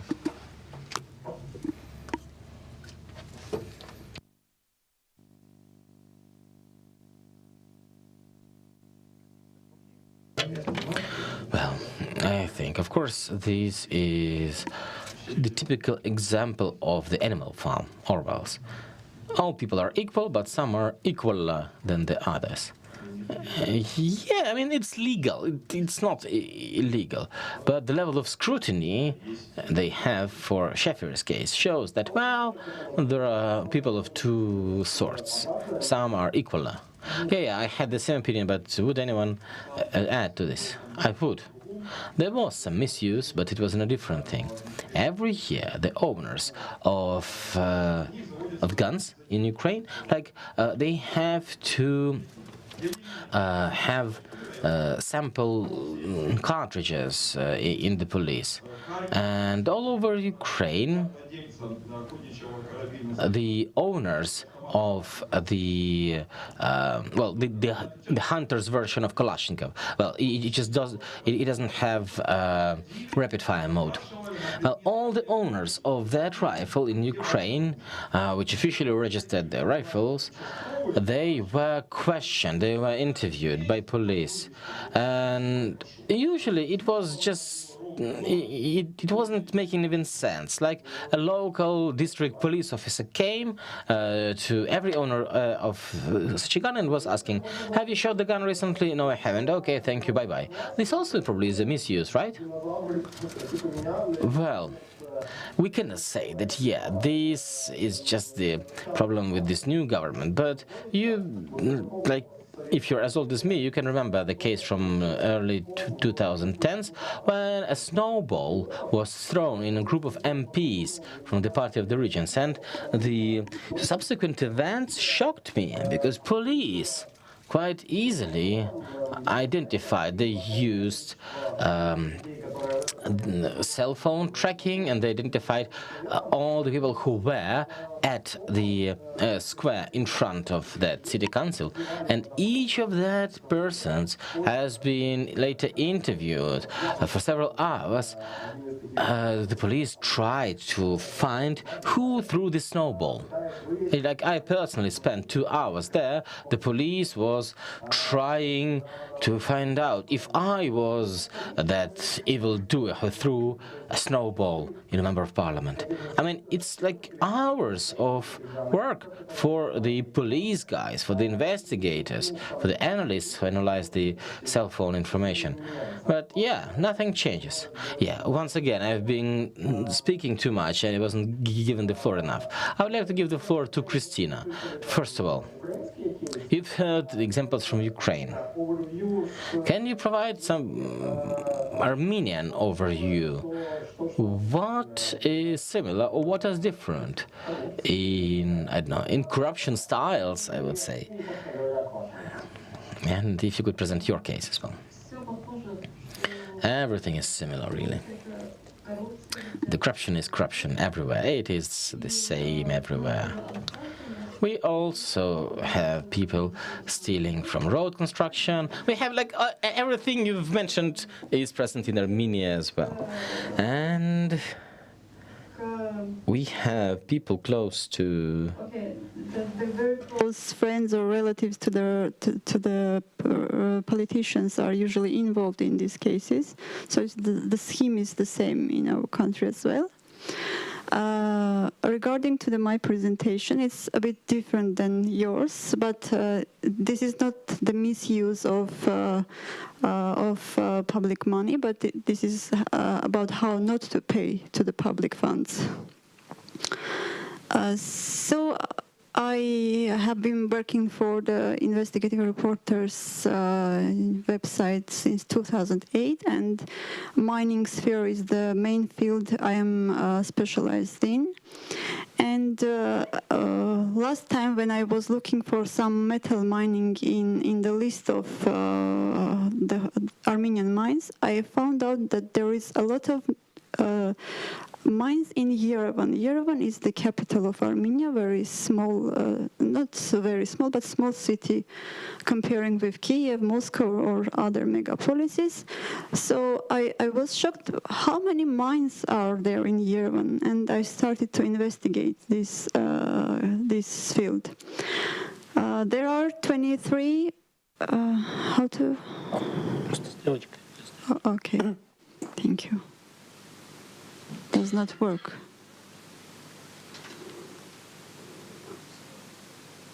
Okay. So I found out that there are 23 mines in Yerevan, and they all have licenses, but most of them are operating, and only a couple of them has not been working. And here is the map. Oi. What is that? Oh, it's button. Here is the map, and you will see that very close close to the Yerevan. It's included in the administrative part of Yerevan, but it's a bit in the districts.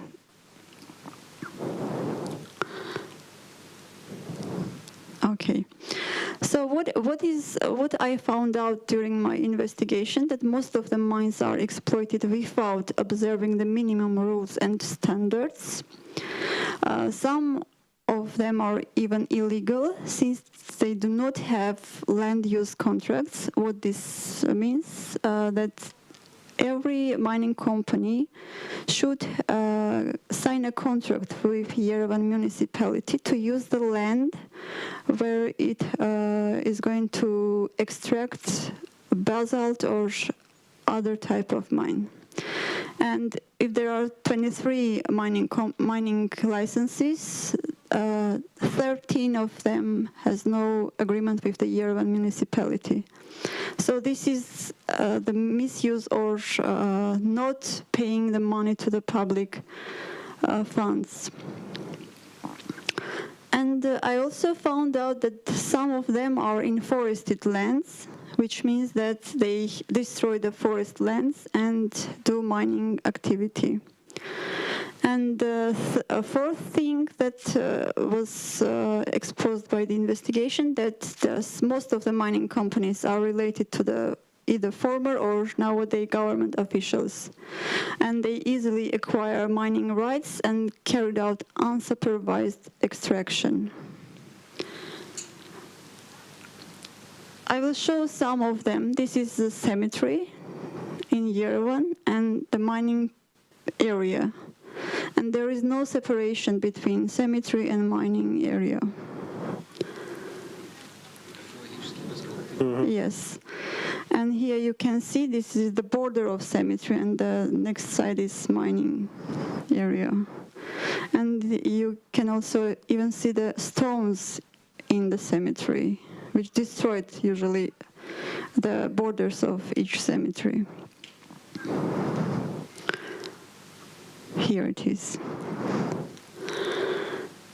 And this is the forest, this was the forest area, and now this is mining area.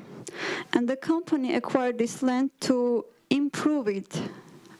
In other words, to plant the trees, but there are no tree. There is no tree here, as you see. There is only ruin in the forest area.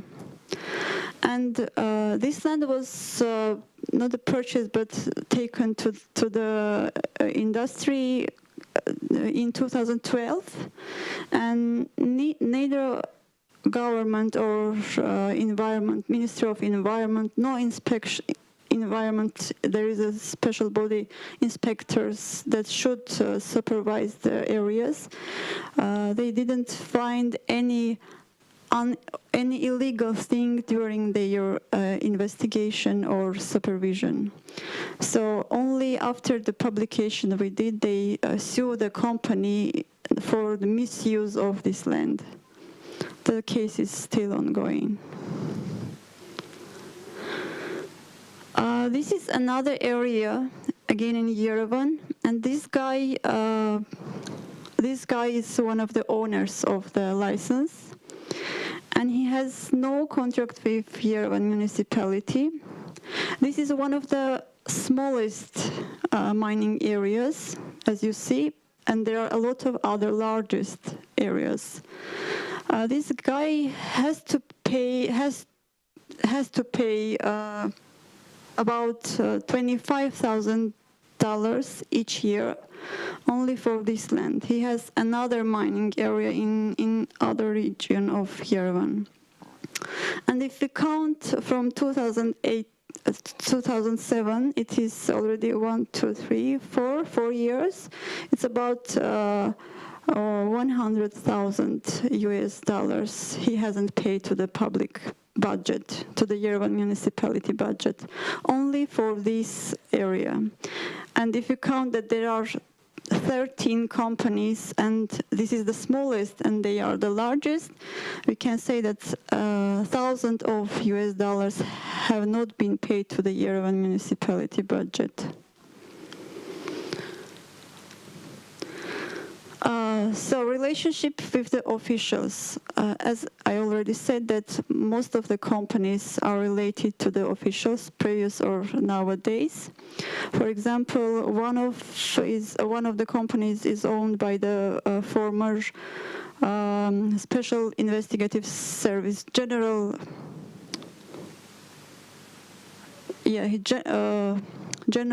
One of the general Special Investigative Service in Armenia. The second is owned by the former member of parliament, and this member of parliament owns other 5 or 6 mines in Yerevan or related to him companies. And the third most popular person is the former Minister of Nature Protection in Armenia. Now he's under investigation. And there are other, of course, officials involved in this activity. So what was the most important part of this investigation, that Yerevan is a very dusty and dirty city.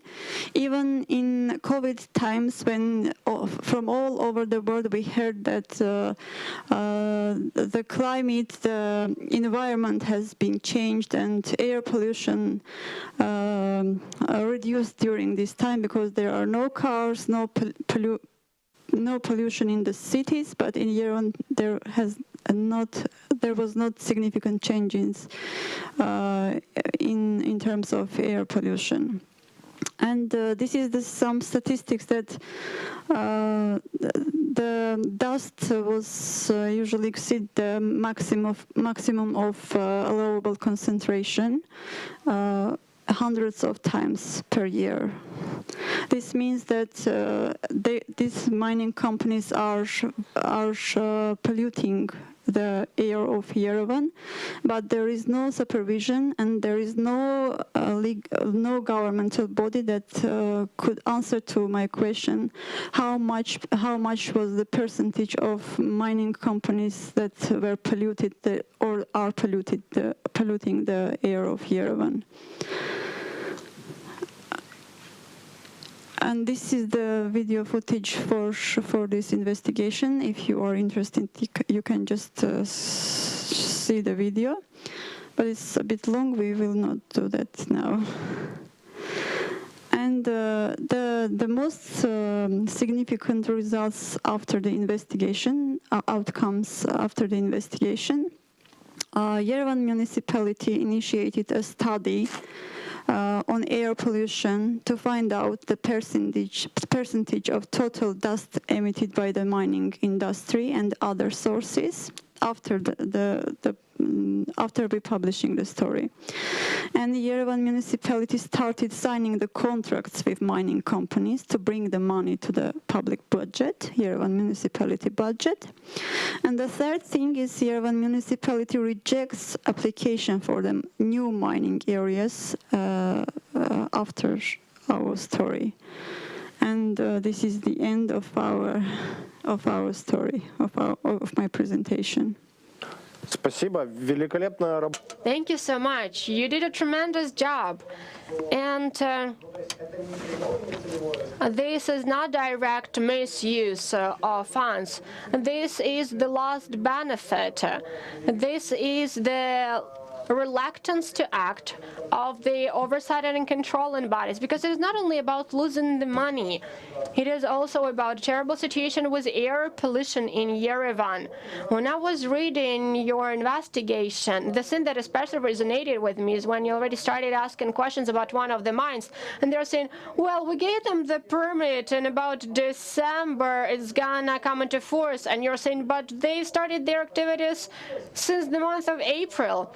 And this is when I felt really scared, because I always associated this kind of stories only with Ukraine.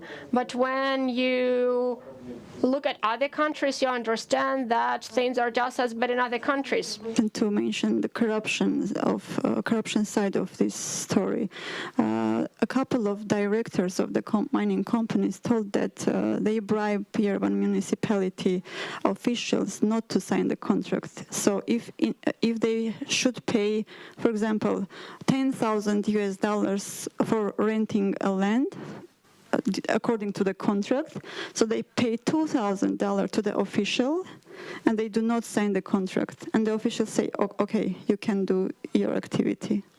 So this is very, very, very usual for all the companies that have no contracts with the municipality. Какая знакомая ситуация, правда? Wow, that sounds so much like Ukraine, as if we're still talking about our country. Okay, great. Now it's time for Kazakhstan. Nana, are you with us? Yes, yes, I am with you. Hi again. So over to you. Well, we also have regional type case. Not that much money, but still. It was quite sad when we found out about this tender. Let me try and put up my presentation. Guys, can we give it a try? Yeah? Can you see it? Not yet.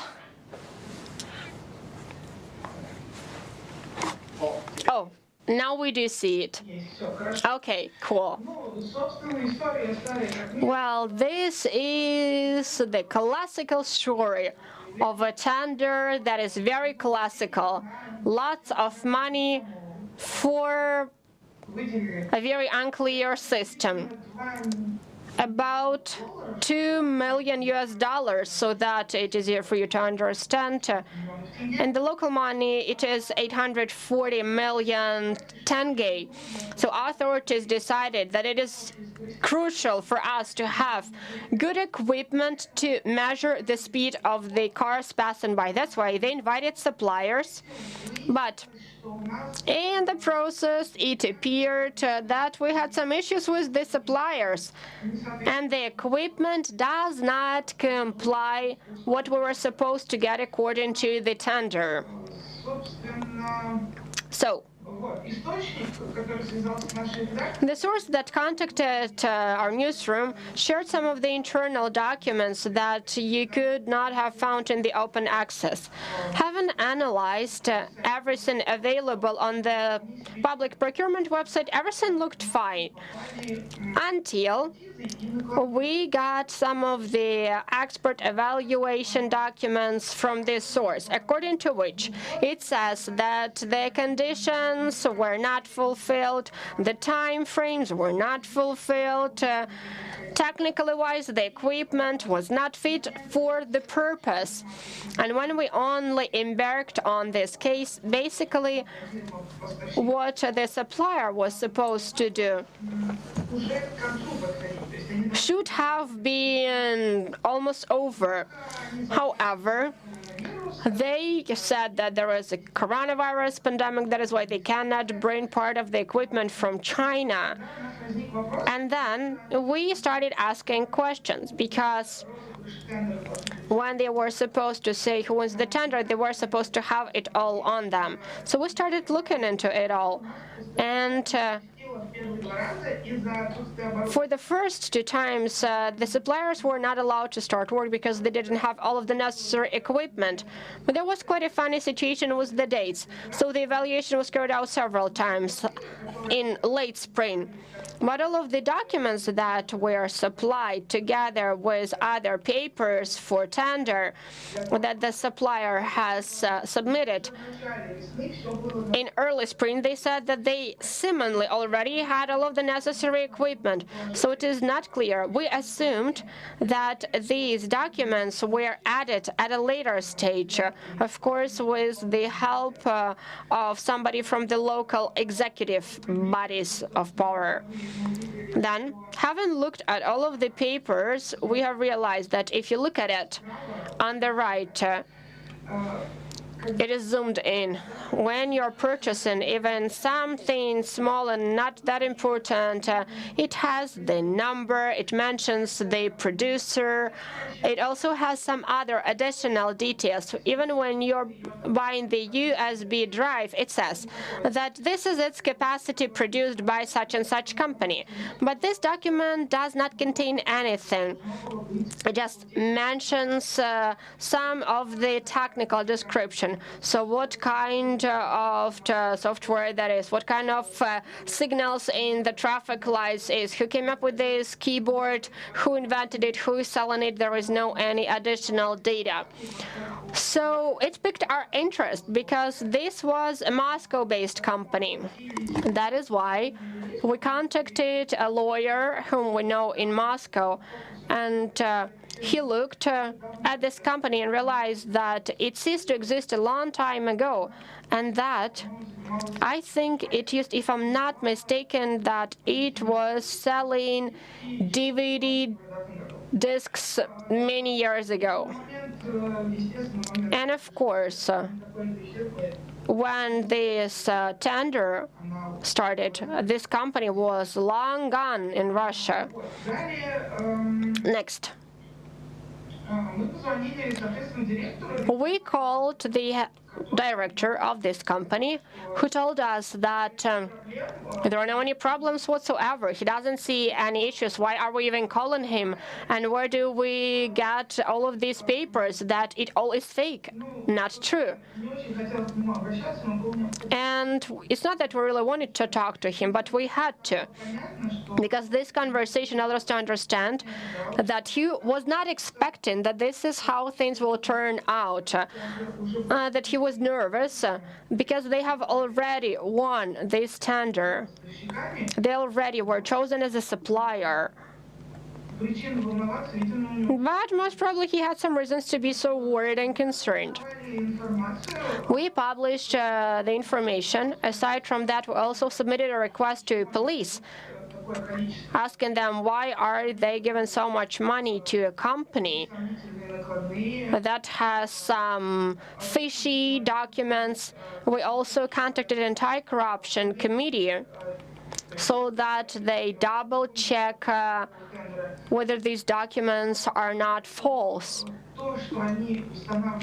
And moreover, what they were planning to install in our city did not comply with what was mentioned with documents. Say, in the south of Kazakhstan, we have more mountains, and in west we have more steppes. And very often we have quite a strong wind. And the police was requesting the speed radars that will be using microwaves. And what is being installed in the city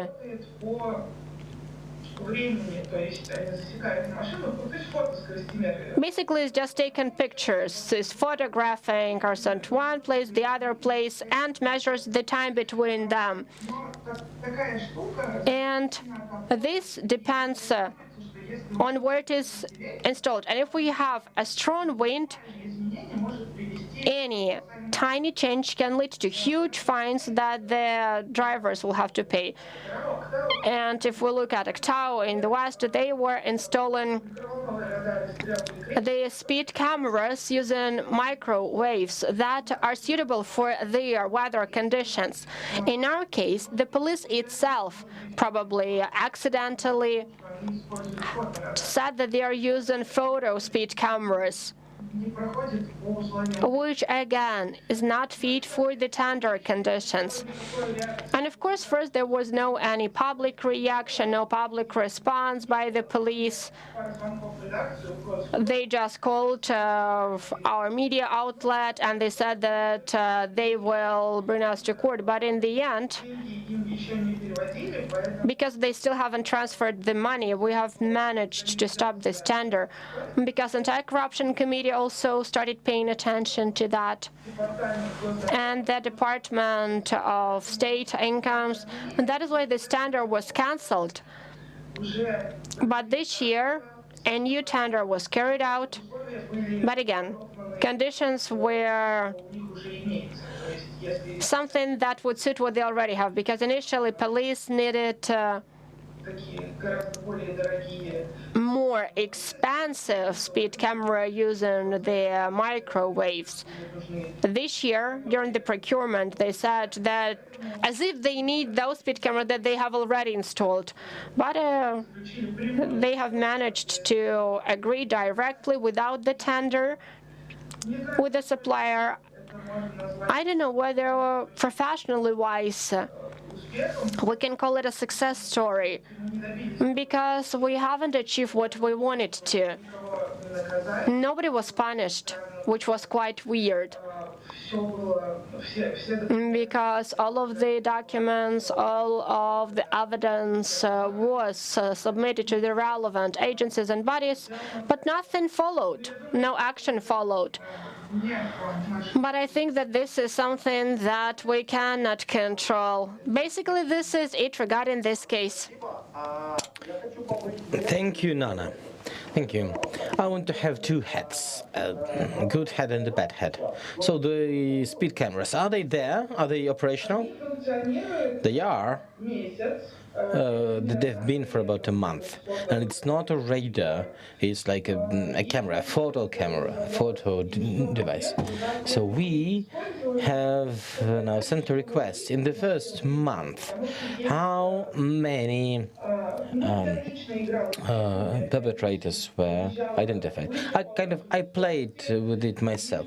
I was speeding and I was waiting if the fine would come to my inbox, and well, nothing happened, which is quite weird. I'm not sure if they work.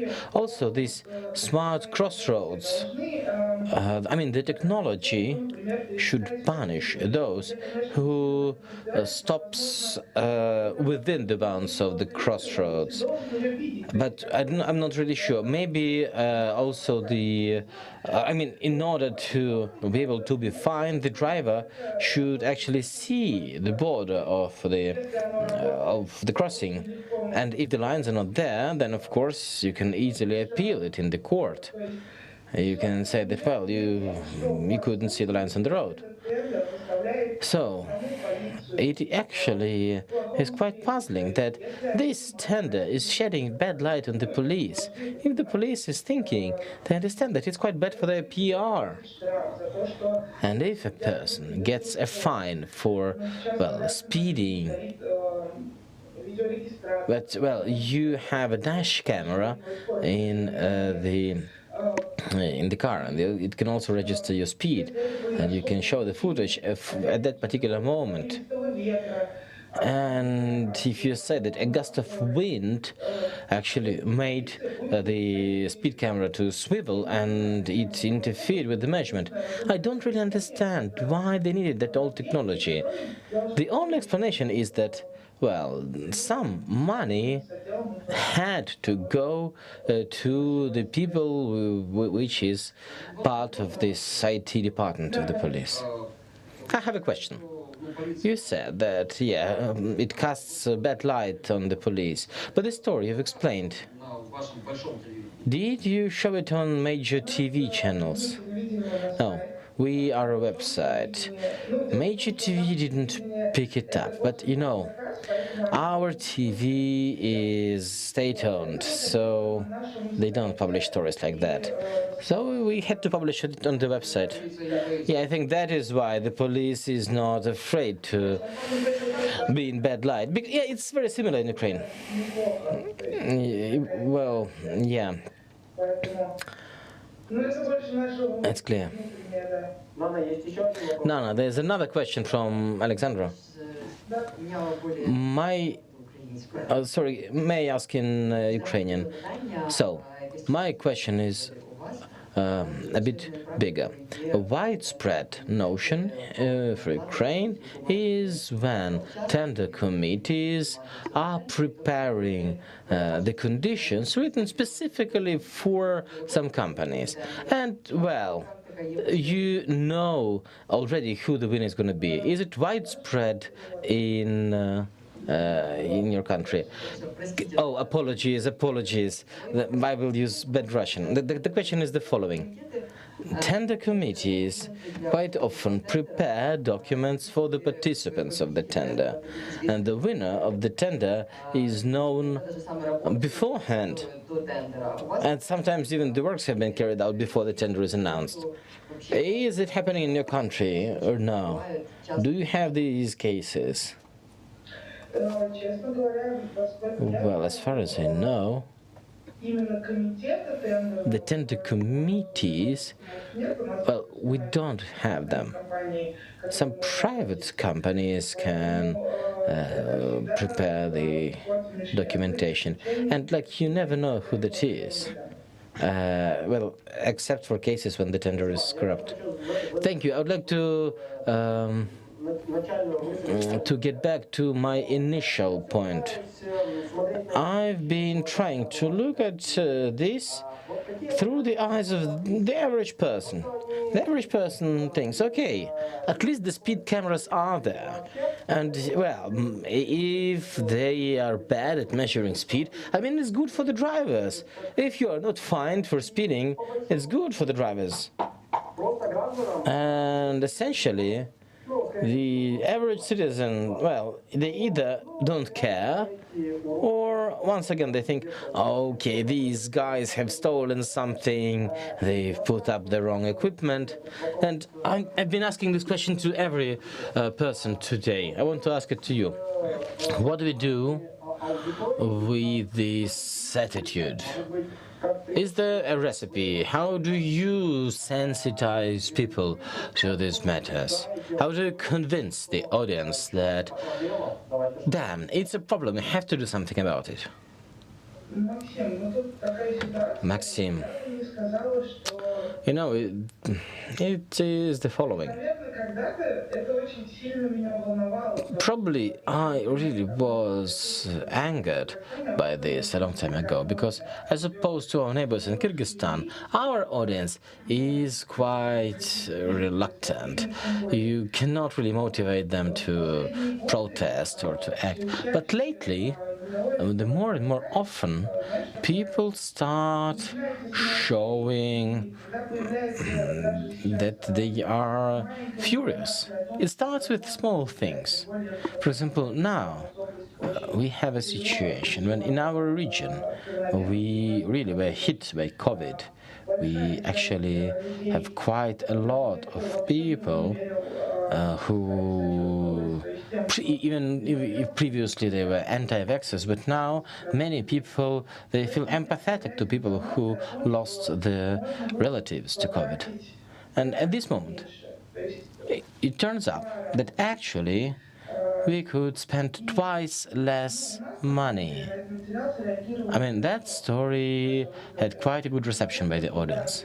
Even though, yes, our audience had quite a lot of drivers, because previously we published stories about cars being transferred from Armenia and Georgia, but even they said that, yeah, we agreed to pay fines if we are speeding, but,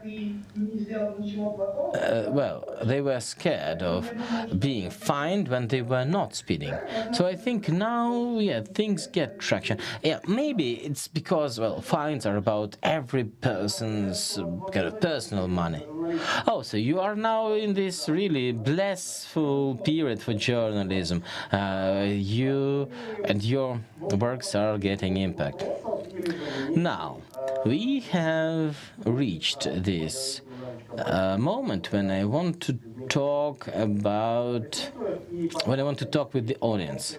If there are any questions to the speakers, or any comments, any opinions, or if you want to tell about your small case, we all are journalists here, and I know how it is when you really want to tell about this story you found about your victory, or even a story of failure. So who wants to take the floor?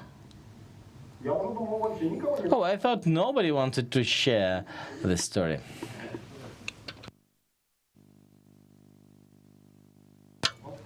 I have a question, a simple question. The two countries, Ukraine and Armenia, we are in a similar situation when we have a de facto war. In Ukraine, for quite a long time, they promoted this narrative that we first have to win the war and only then we have to deal with your goddamn corruption. Don't stop the government from winning the war, even though actually it's the corruption which prevents us from building a good government which can protect the citizens. So in Armenia, was this an idea that was promoted by the government, or that was a merely Ukrainian invention? No, actually in Armenia it's the opposite.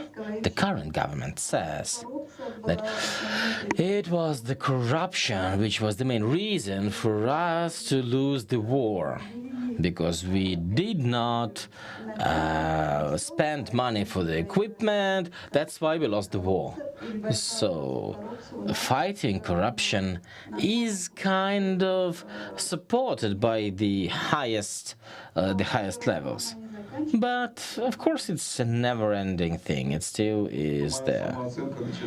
Oh, yeah, I kind of lose my self-esteem. Yes, our self-esteem. Yeah, so please pass the mic. I have a question to Nashi Groshi and Nasze Groszy Lviv.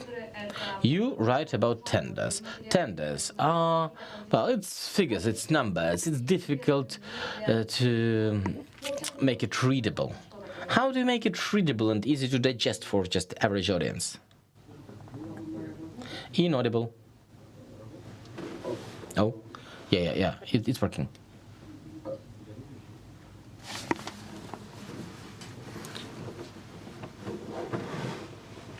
Yeah, knocking, yeah, it's working. So, if I could, I would go on a tour talking and telling people about visual methods of delivering such information. Explaining how these numbers and zeros and commas and what do they mean for a person is the main art. And it's not the art of journalism, it's the art of infographics or the art of PR, but it's very important for us. And here, the tricks I use, they take energy, but they work well. I know for sure that, for example, when a few years ago, we were not the first to disclose the fact that the toilets for Ukrainian railroad cars cost fantastic money. And imagine, there is this specialized publication called Railroad Without Corruption. It publishes the information that these new cool, these vacuum toilets, when you press a button and it works, it costs 1 million hryvnia per car. So 2 toilets and the vacuum system costs 1 million hryvnias. Like, 1 million hryvnias for the toilet. And they published this story and it went nowhere, no impact. On our website, we do the following thing. We take pictures. Yeah, this is the picture of the toilet. Well, you probably traveled in the railroad car. You know how it looks. And then we show. This is Toyota Camry. It has a built-in computer and whatnot. And this is a house you can build for 1 million hryvnias.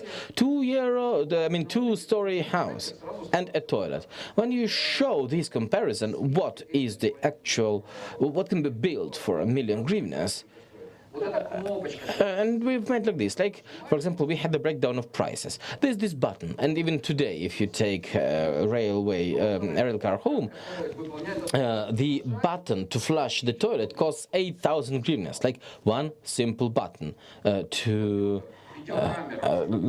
you press it and sends electric signal. Your phone costs the same, with lots of microprocessors.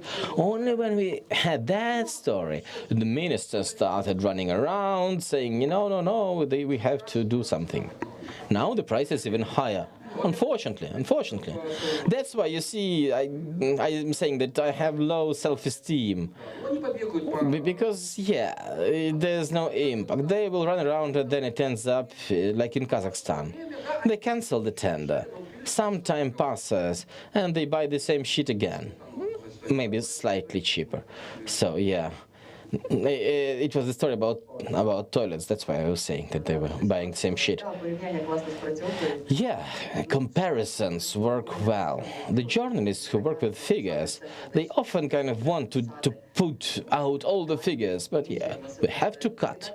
We have to cut everything which is impeding the readability. And comparisons work well. Konstantin.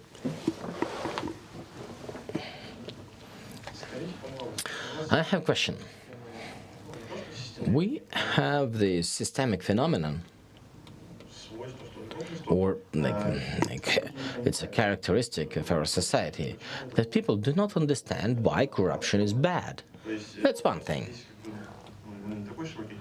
And I want to narrow it down.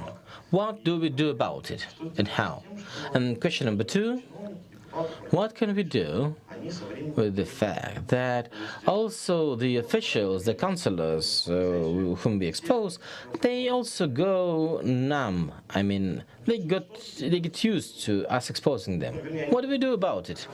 They think it's an entertainment for them. Oh, okay, there was another expose about you.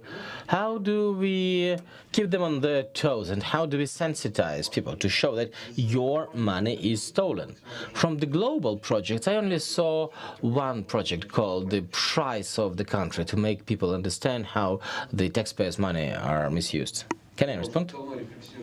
I've been thinking on this for quite a long time. I've been watching a lot of Hollywood films, which actually show how these corruption tolerance is spreading. And it's not only in our region. In the US, or like I saw, there was this program, Food for Oil for Iraq, in early 2000s and 90s. And turns out the heads of United Nations received kickbacks from Saddam Hussein. They all were corrupt. So the corruption tolerance is now conquering the planet. And every situation when the change is not getting the response, it becomes another brick in this wall. We can look at the situation with the presidency. In the first half of Poroshenko's presidency, we could expose something. In the second half of the presidency, they got this tolerance. And now it can be even worse, because there is impunity, there's lack of accountability. And, well, it's the law enforcement who is supposed to do something. And, well, the failure in this accountability reform is leading to the situation where the law enforcement is finding excuses. And the questions you were asking are about, well, it's about culture. My opinion is, it's not that people misunderstand. People just have this tolerance. They steal, but at least they do something. This myth is now deeply rooted in the mindset of the people. I was even thinking to initiate some meeting of people from 1990s who were kind of selling the story that corruption is bad to post-Soviet people. Because back then, there was quite small US grants, small money-funded awareness, and it was effective. So the situation was changing in Ukraine. And I'm in the journalism in 1990, and I saw that we were on a positive trend. But now, when people can't tolerate any corruption, I think it is a change for the worst. So I really want to know what is the origin. And I think maybe we can ask those people who worked in the 1990s, who were working in anti-corruption things. Yeah, maybe now they're kind of too old, but maybe they can share some recipes and show why it worked in the 1990s. That's why I encourage you to realize. It's not about the audience lacking awareness. They are aware. It's just they are not ready to think that corruption is bad. They think that corruption is the new norm, is the new convention between the government and the people. And we have to work with this. Maybe we have to hit them in the fridge. We have to explain in a very clear manner, visually, this story, that this money stolen by an official was a bit of sausage from your fridge. He stole from your pocket, he stole from your fridge. We have to find some creative approach. It takes like 2 hours to investigate, and then it takes 5 hours to think how to visualize that. Christina, Nana, maybe you'd like to add something. But from everything that you have said, I have another question. What is the point of your existence then? At Mesha Fest, because was moderating the panel where questions were similar. And we're talking about donations, because people are not donating anything, and in the best case scenario, they do not donate that much. And then they are saying, you should leave the regions, nobody needs you there. So my question is, we are coming to an understanding that they don't need us as the type of journalism, as a genre, or what? This is quite a philosophical question. Well, if you still get some donations, it means that you are needed. Can I respond as the representative of the original organization, Kharkiv Anti-Corruption Center? You know,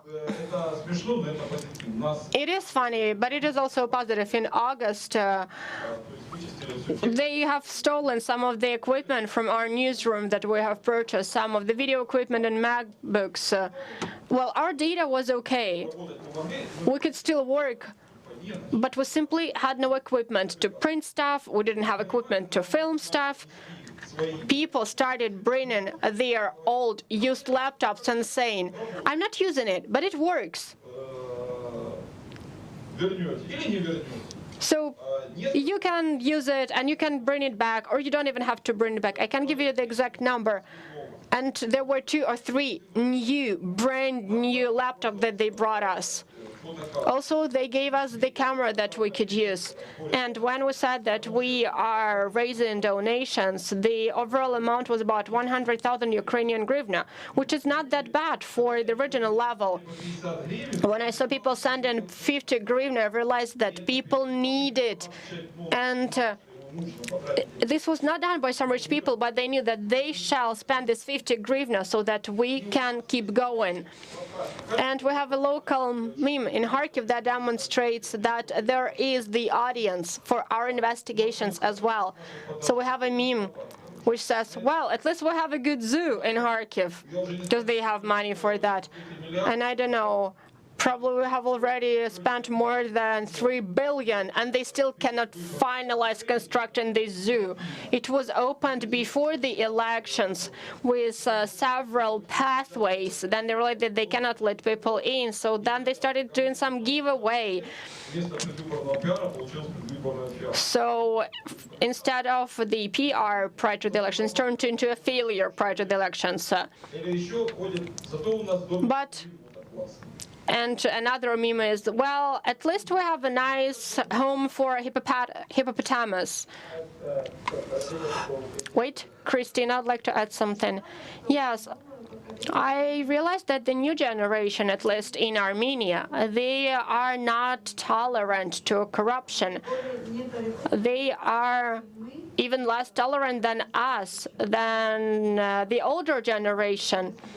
And here is my colleague, younger than me, and my friends, my family members are very non-tolerant to corruption. So this is something positive.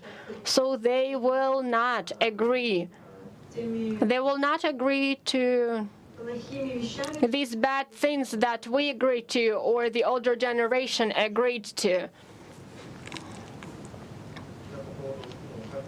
Regarding Kharkiv, I'd like to say that this is a really cool experience, but unfortunately, these are things that happens only from time to time. When we had problem with the laptop, the people were chipping in.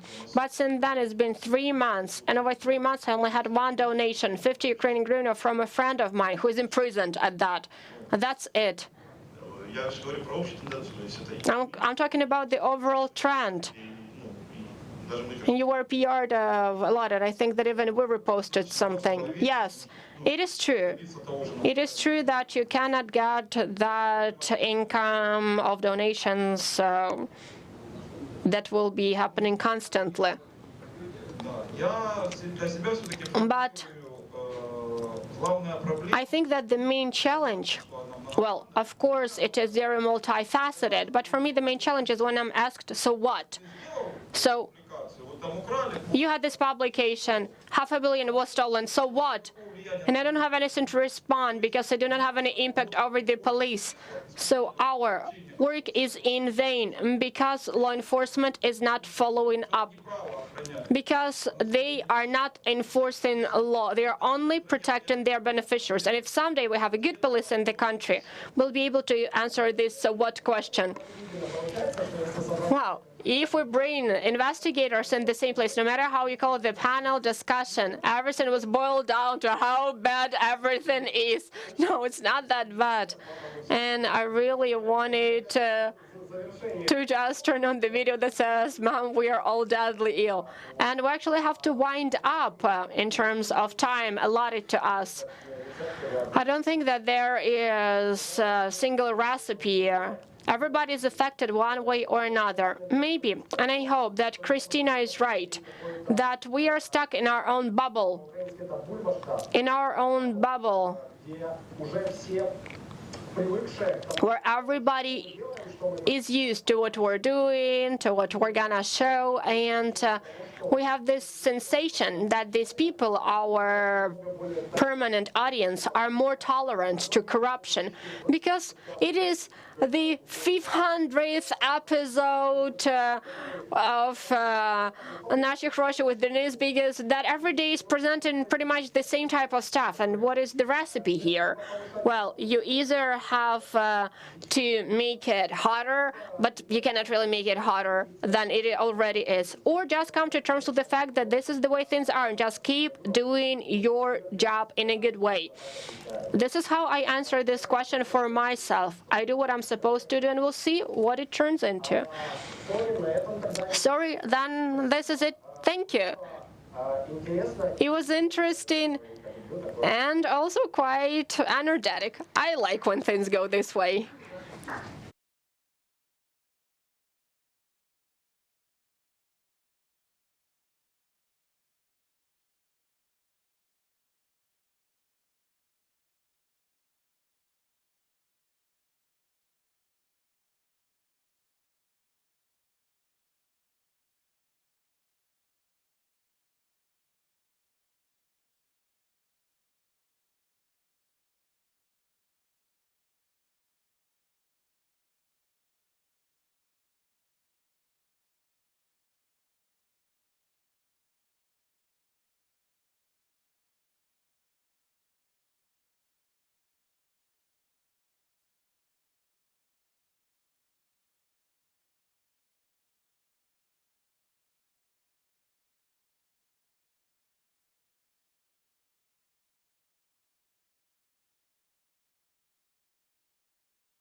The strongest one are still with us. The others are still coming to this room.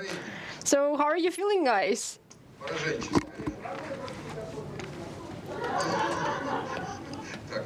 Okay. Show must go on.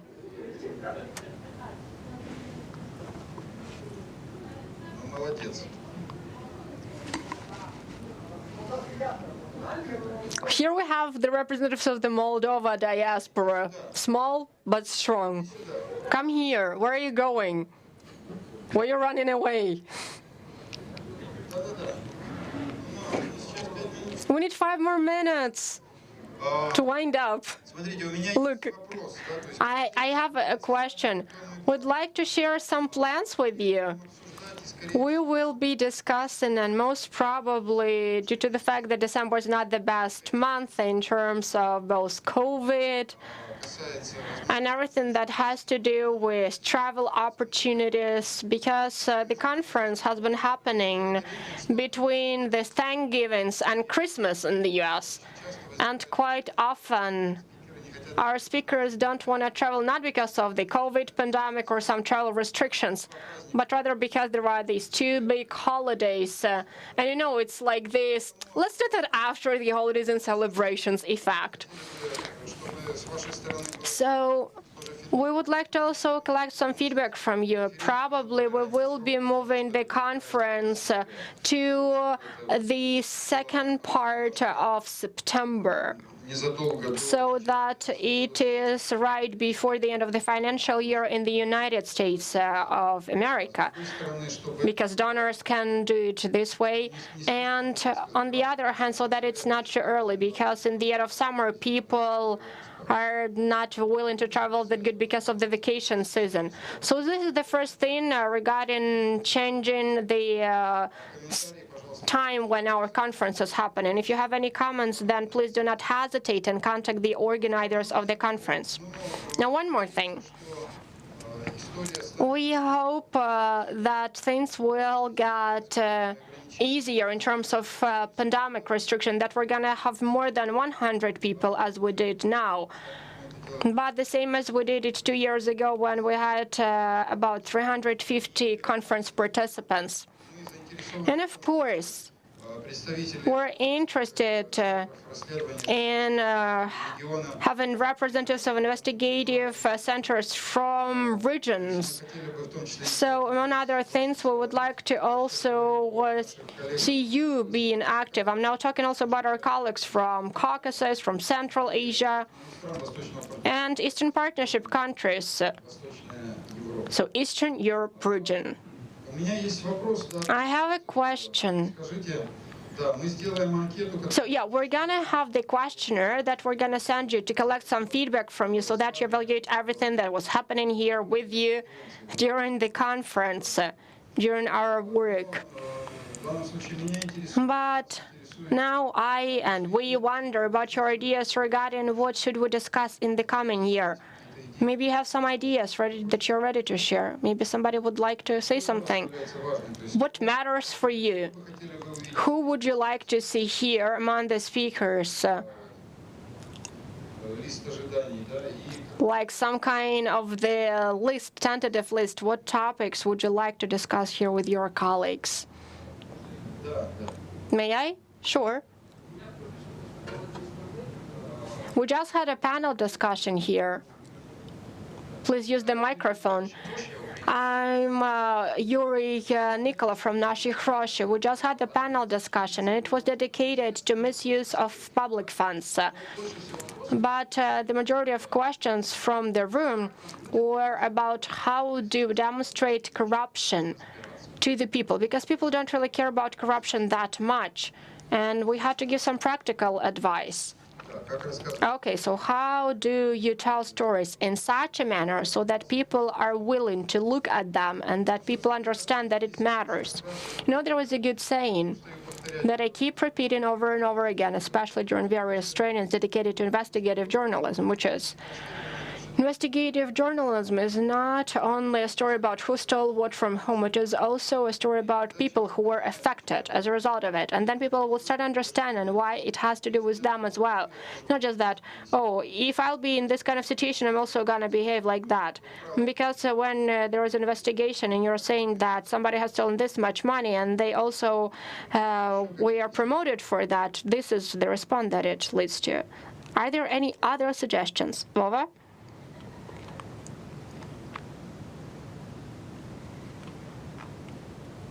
Hi. I'm Vova from Chisinau. In a nutshell, to make it more complicated for Vladimir Tohorik from Rice, Moldova, I think it would be great to have discussions that went online, but with various state bodies, the discussions between investigative journalists and representatives of various public authorities and agencies to discuss how journalists can get information faster from the authorities, and so that at the same time they explain how journalists can better structure their requests to get the answers. Yes, and also explain where you should bring your passports to. This is the reminiscence of our last discussion about using personal data. Are there any other ideas or suggestions? Come on, don't be shy. Everybody started, I understand that. Well, look. We have some ideas that we would like to raise at the next year's conference, but it is obvious that for Ukraine, the relevant topic is about corruption of the land market, because the land reform, agricultural reform was initiated in summer. I believe that by the next year we're going to have a number of investigations that are dedicated to manipulations with land. And maybe we'll be able to share some experience in this regard. What? Again? And also, in Moldova and Ukraine and some other countries in Georgia, there are also some conflicts that are still ongoing. That is why I would like to look at the experience of other countries. For example, we have Moldova and Transnistria. Investigation of the groups that are earning money with the help of these conflicts. Say, if we take Transnistria, DNR, LNR, Abkhazia,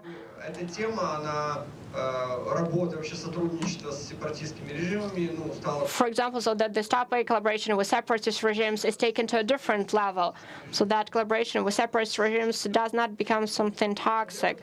Because, say, for example, is Poroshenko, he's selling his products in Transnistria, but this is Moldova's issue. And I'm giving this because, you know, when Poroshenko was president, his company was selling it to Sharif from Transnistria, and though he was staying down separatists in the east of Ukraine, but at the same time he was earning millions of US dollars by selling his products to the separatists from the neighboring country. This is just an example. This kind of cases and investigations, the databases that these separatist territories have, maybe some of the journalists are investigating that could tell about it. This is also interesting to share this kind of experience about how we're investigating these non-recognized local republics. Yeah, thank you. Thank you, Volodya. It really is an important topic. The year before, we had a quite interesting panel with our Yugoslav and American colleague on investigating war crimes. Because, like now, this topic is becoming more and more important, because in the few recent years, well, there was active combat in many of the countries present here. And yeah, open data probably is very interesting, not only for Ukraine, but for other regions. Because collaborations between the journalists, the cross-border collaborations, and the topics which are of interest for many countries make us learn what is available across the border. And we will discuss this in terms of probably creating some handbook on resources, which public information is available in former Soviet Union countries or in Eastern European countries, because I have not seen a big compendium or handbook on open data resources. I mean, in every specific country they are available. Inaudible.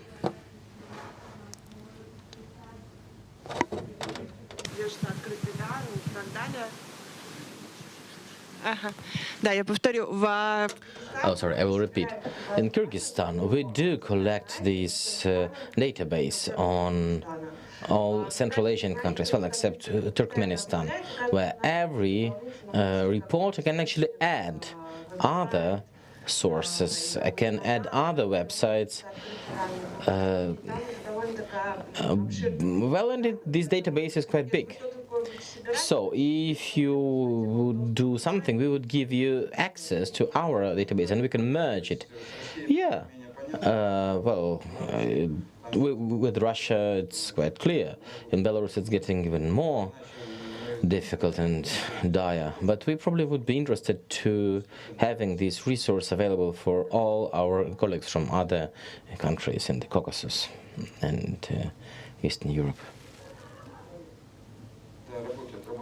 Is it? Yes, it is on.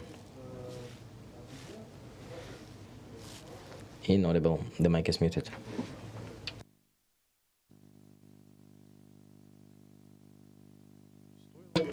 Yeah, in my opinion, it would be good if we could discuss also the burnout and the mental health of the journalists, because I've been talking to people. If they are combating burnout, if they are taking care of the mental health, and like everyone has some type of issues. When you expect some impact from your story and there's no impact, it hits you, you know.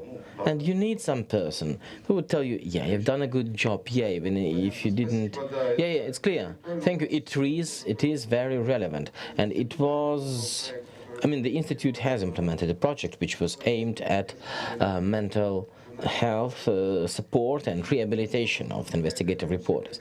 And we probably will get back to this topic next year. Thank you. Thank you so much. Any other ideas?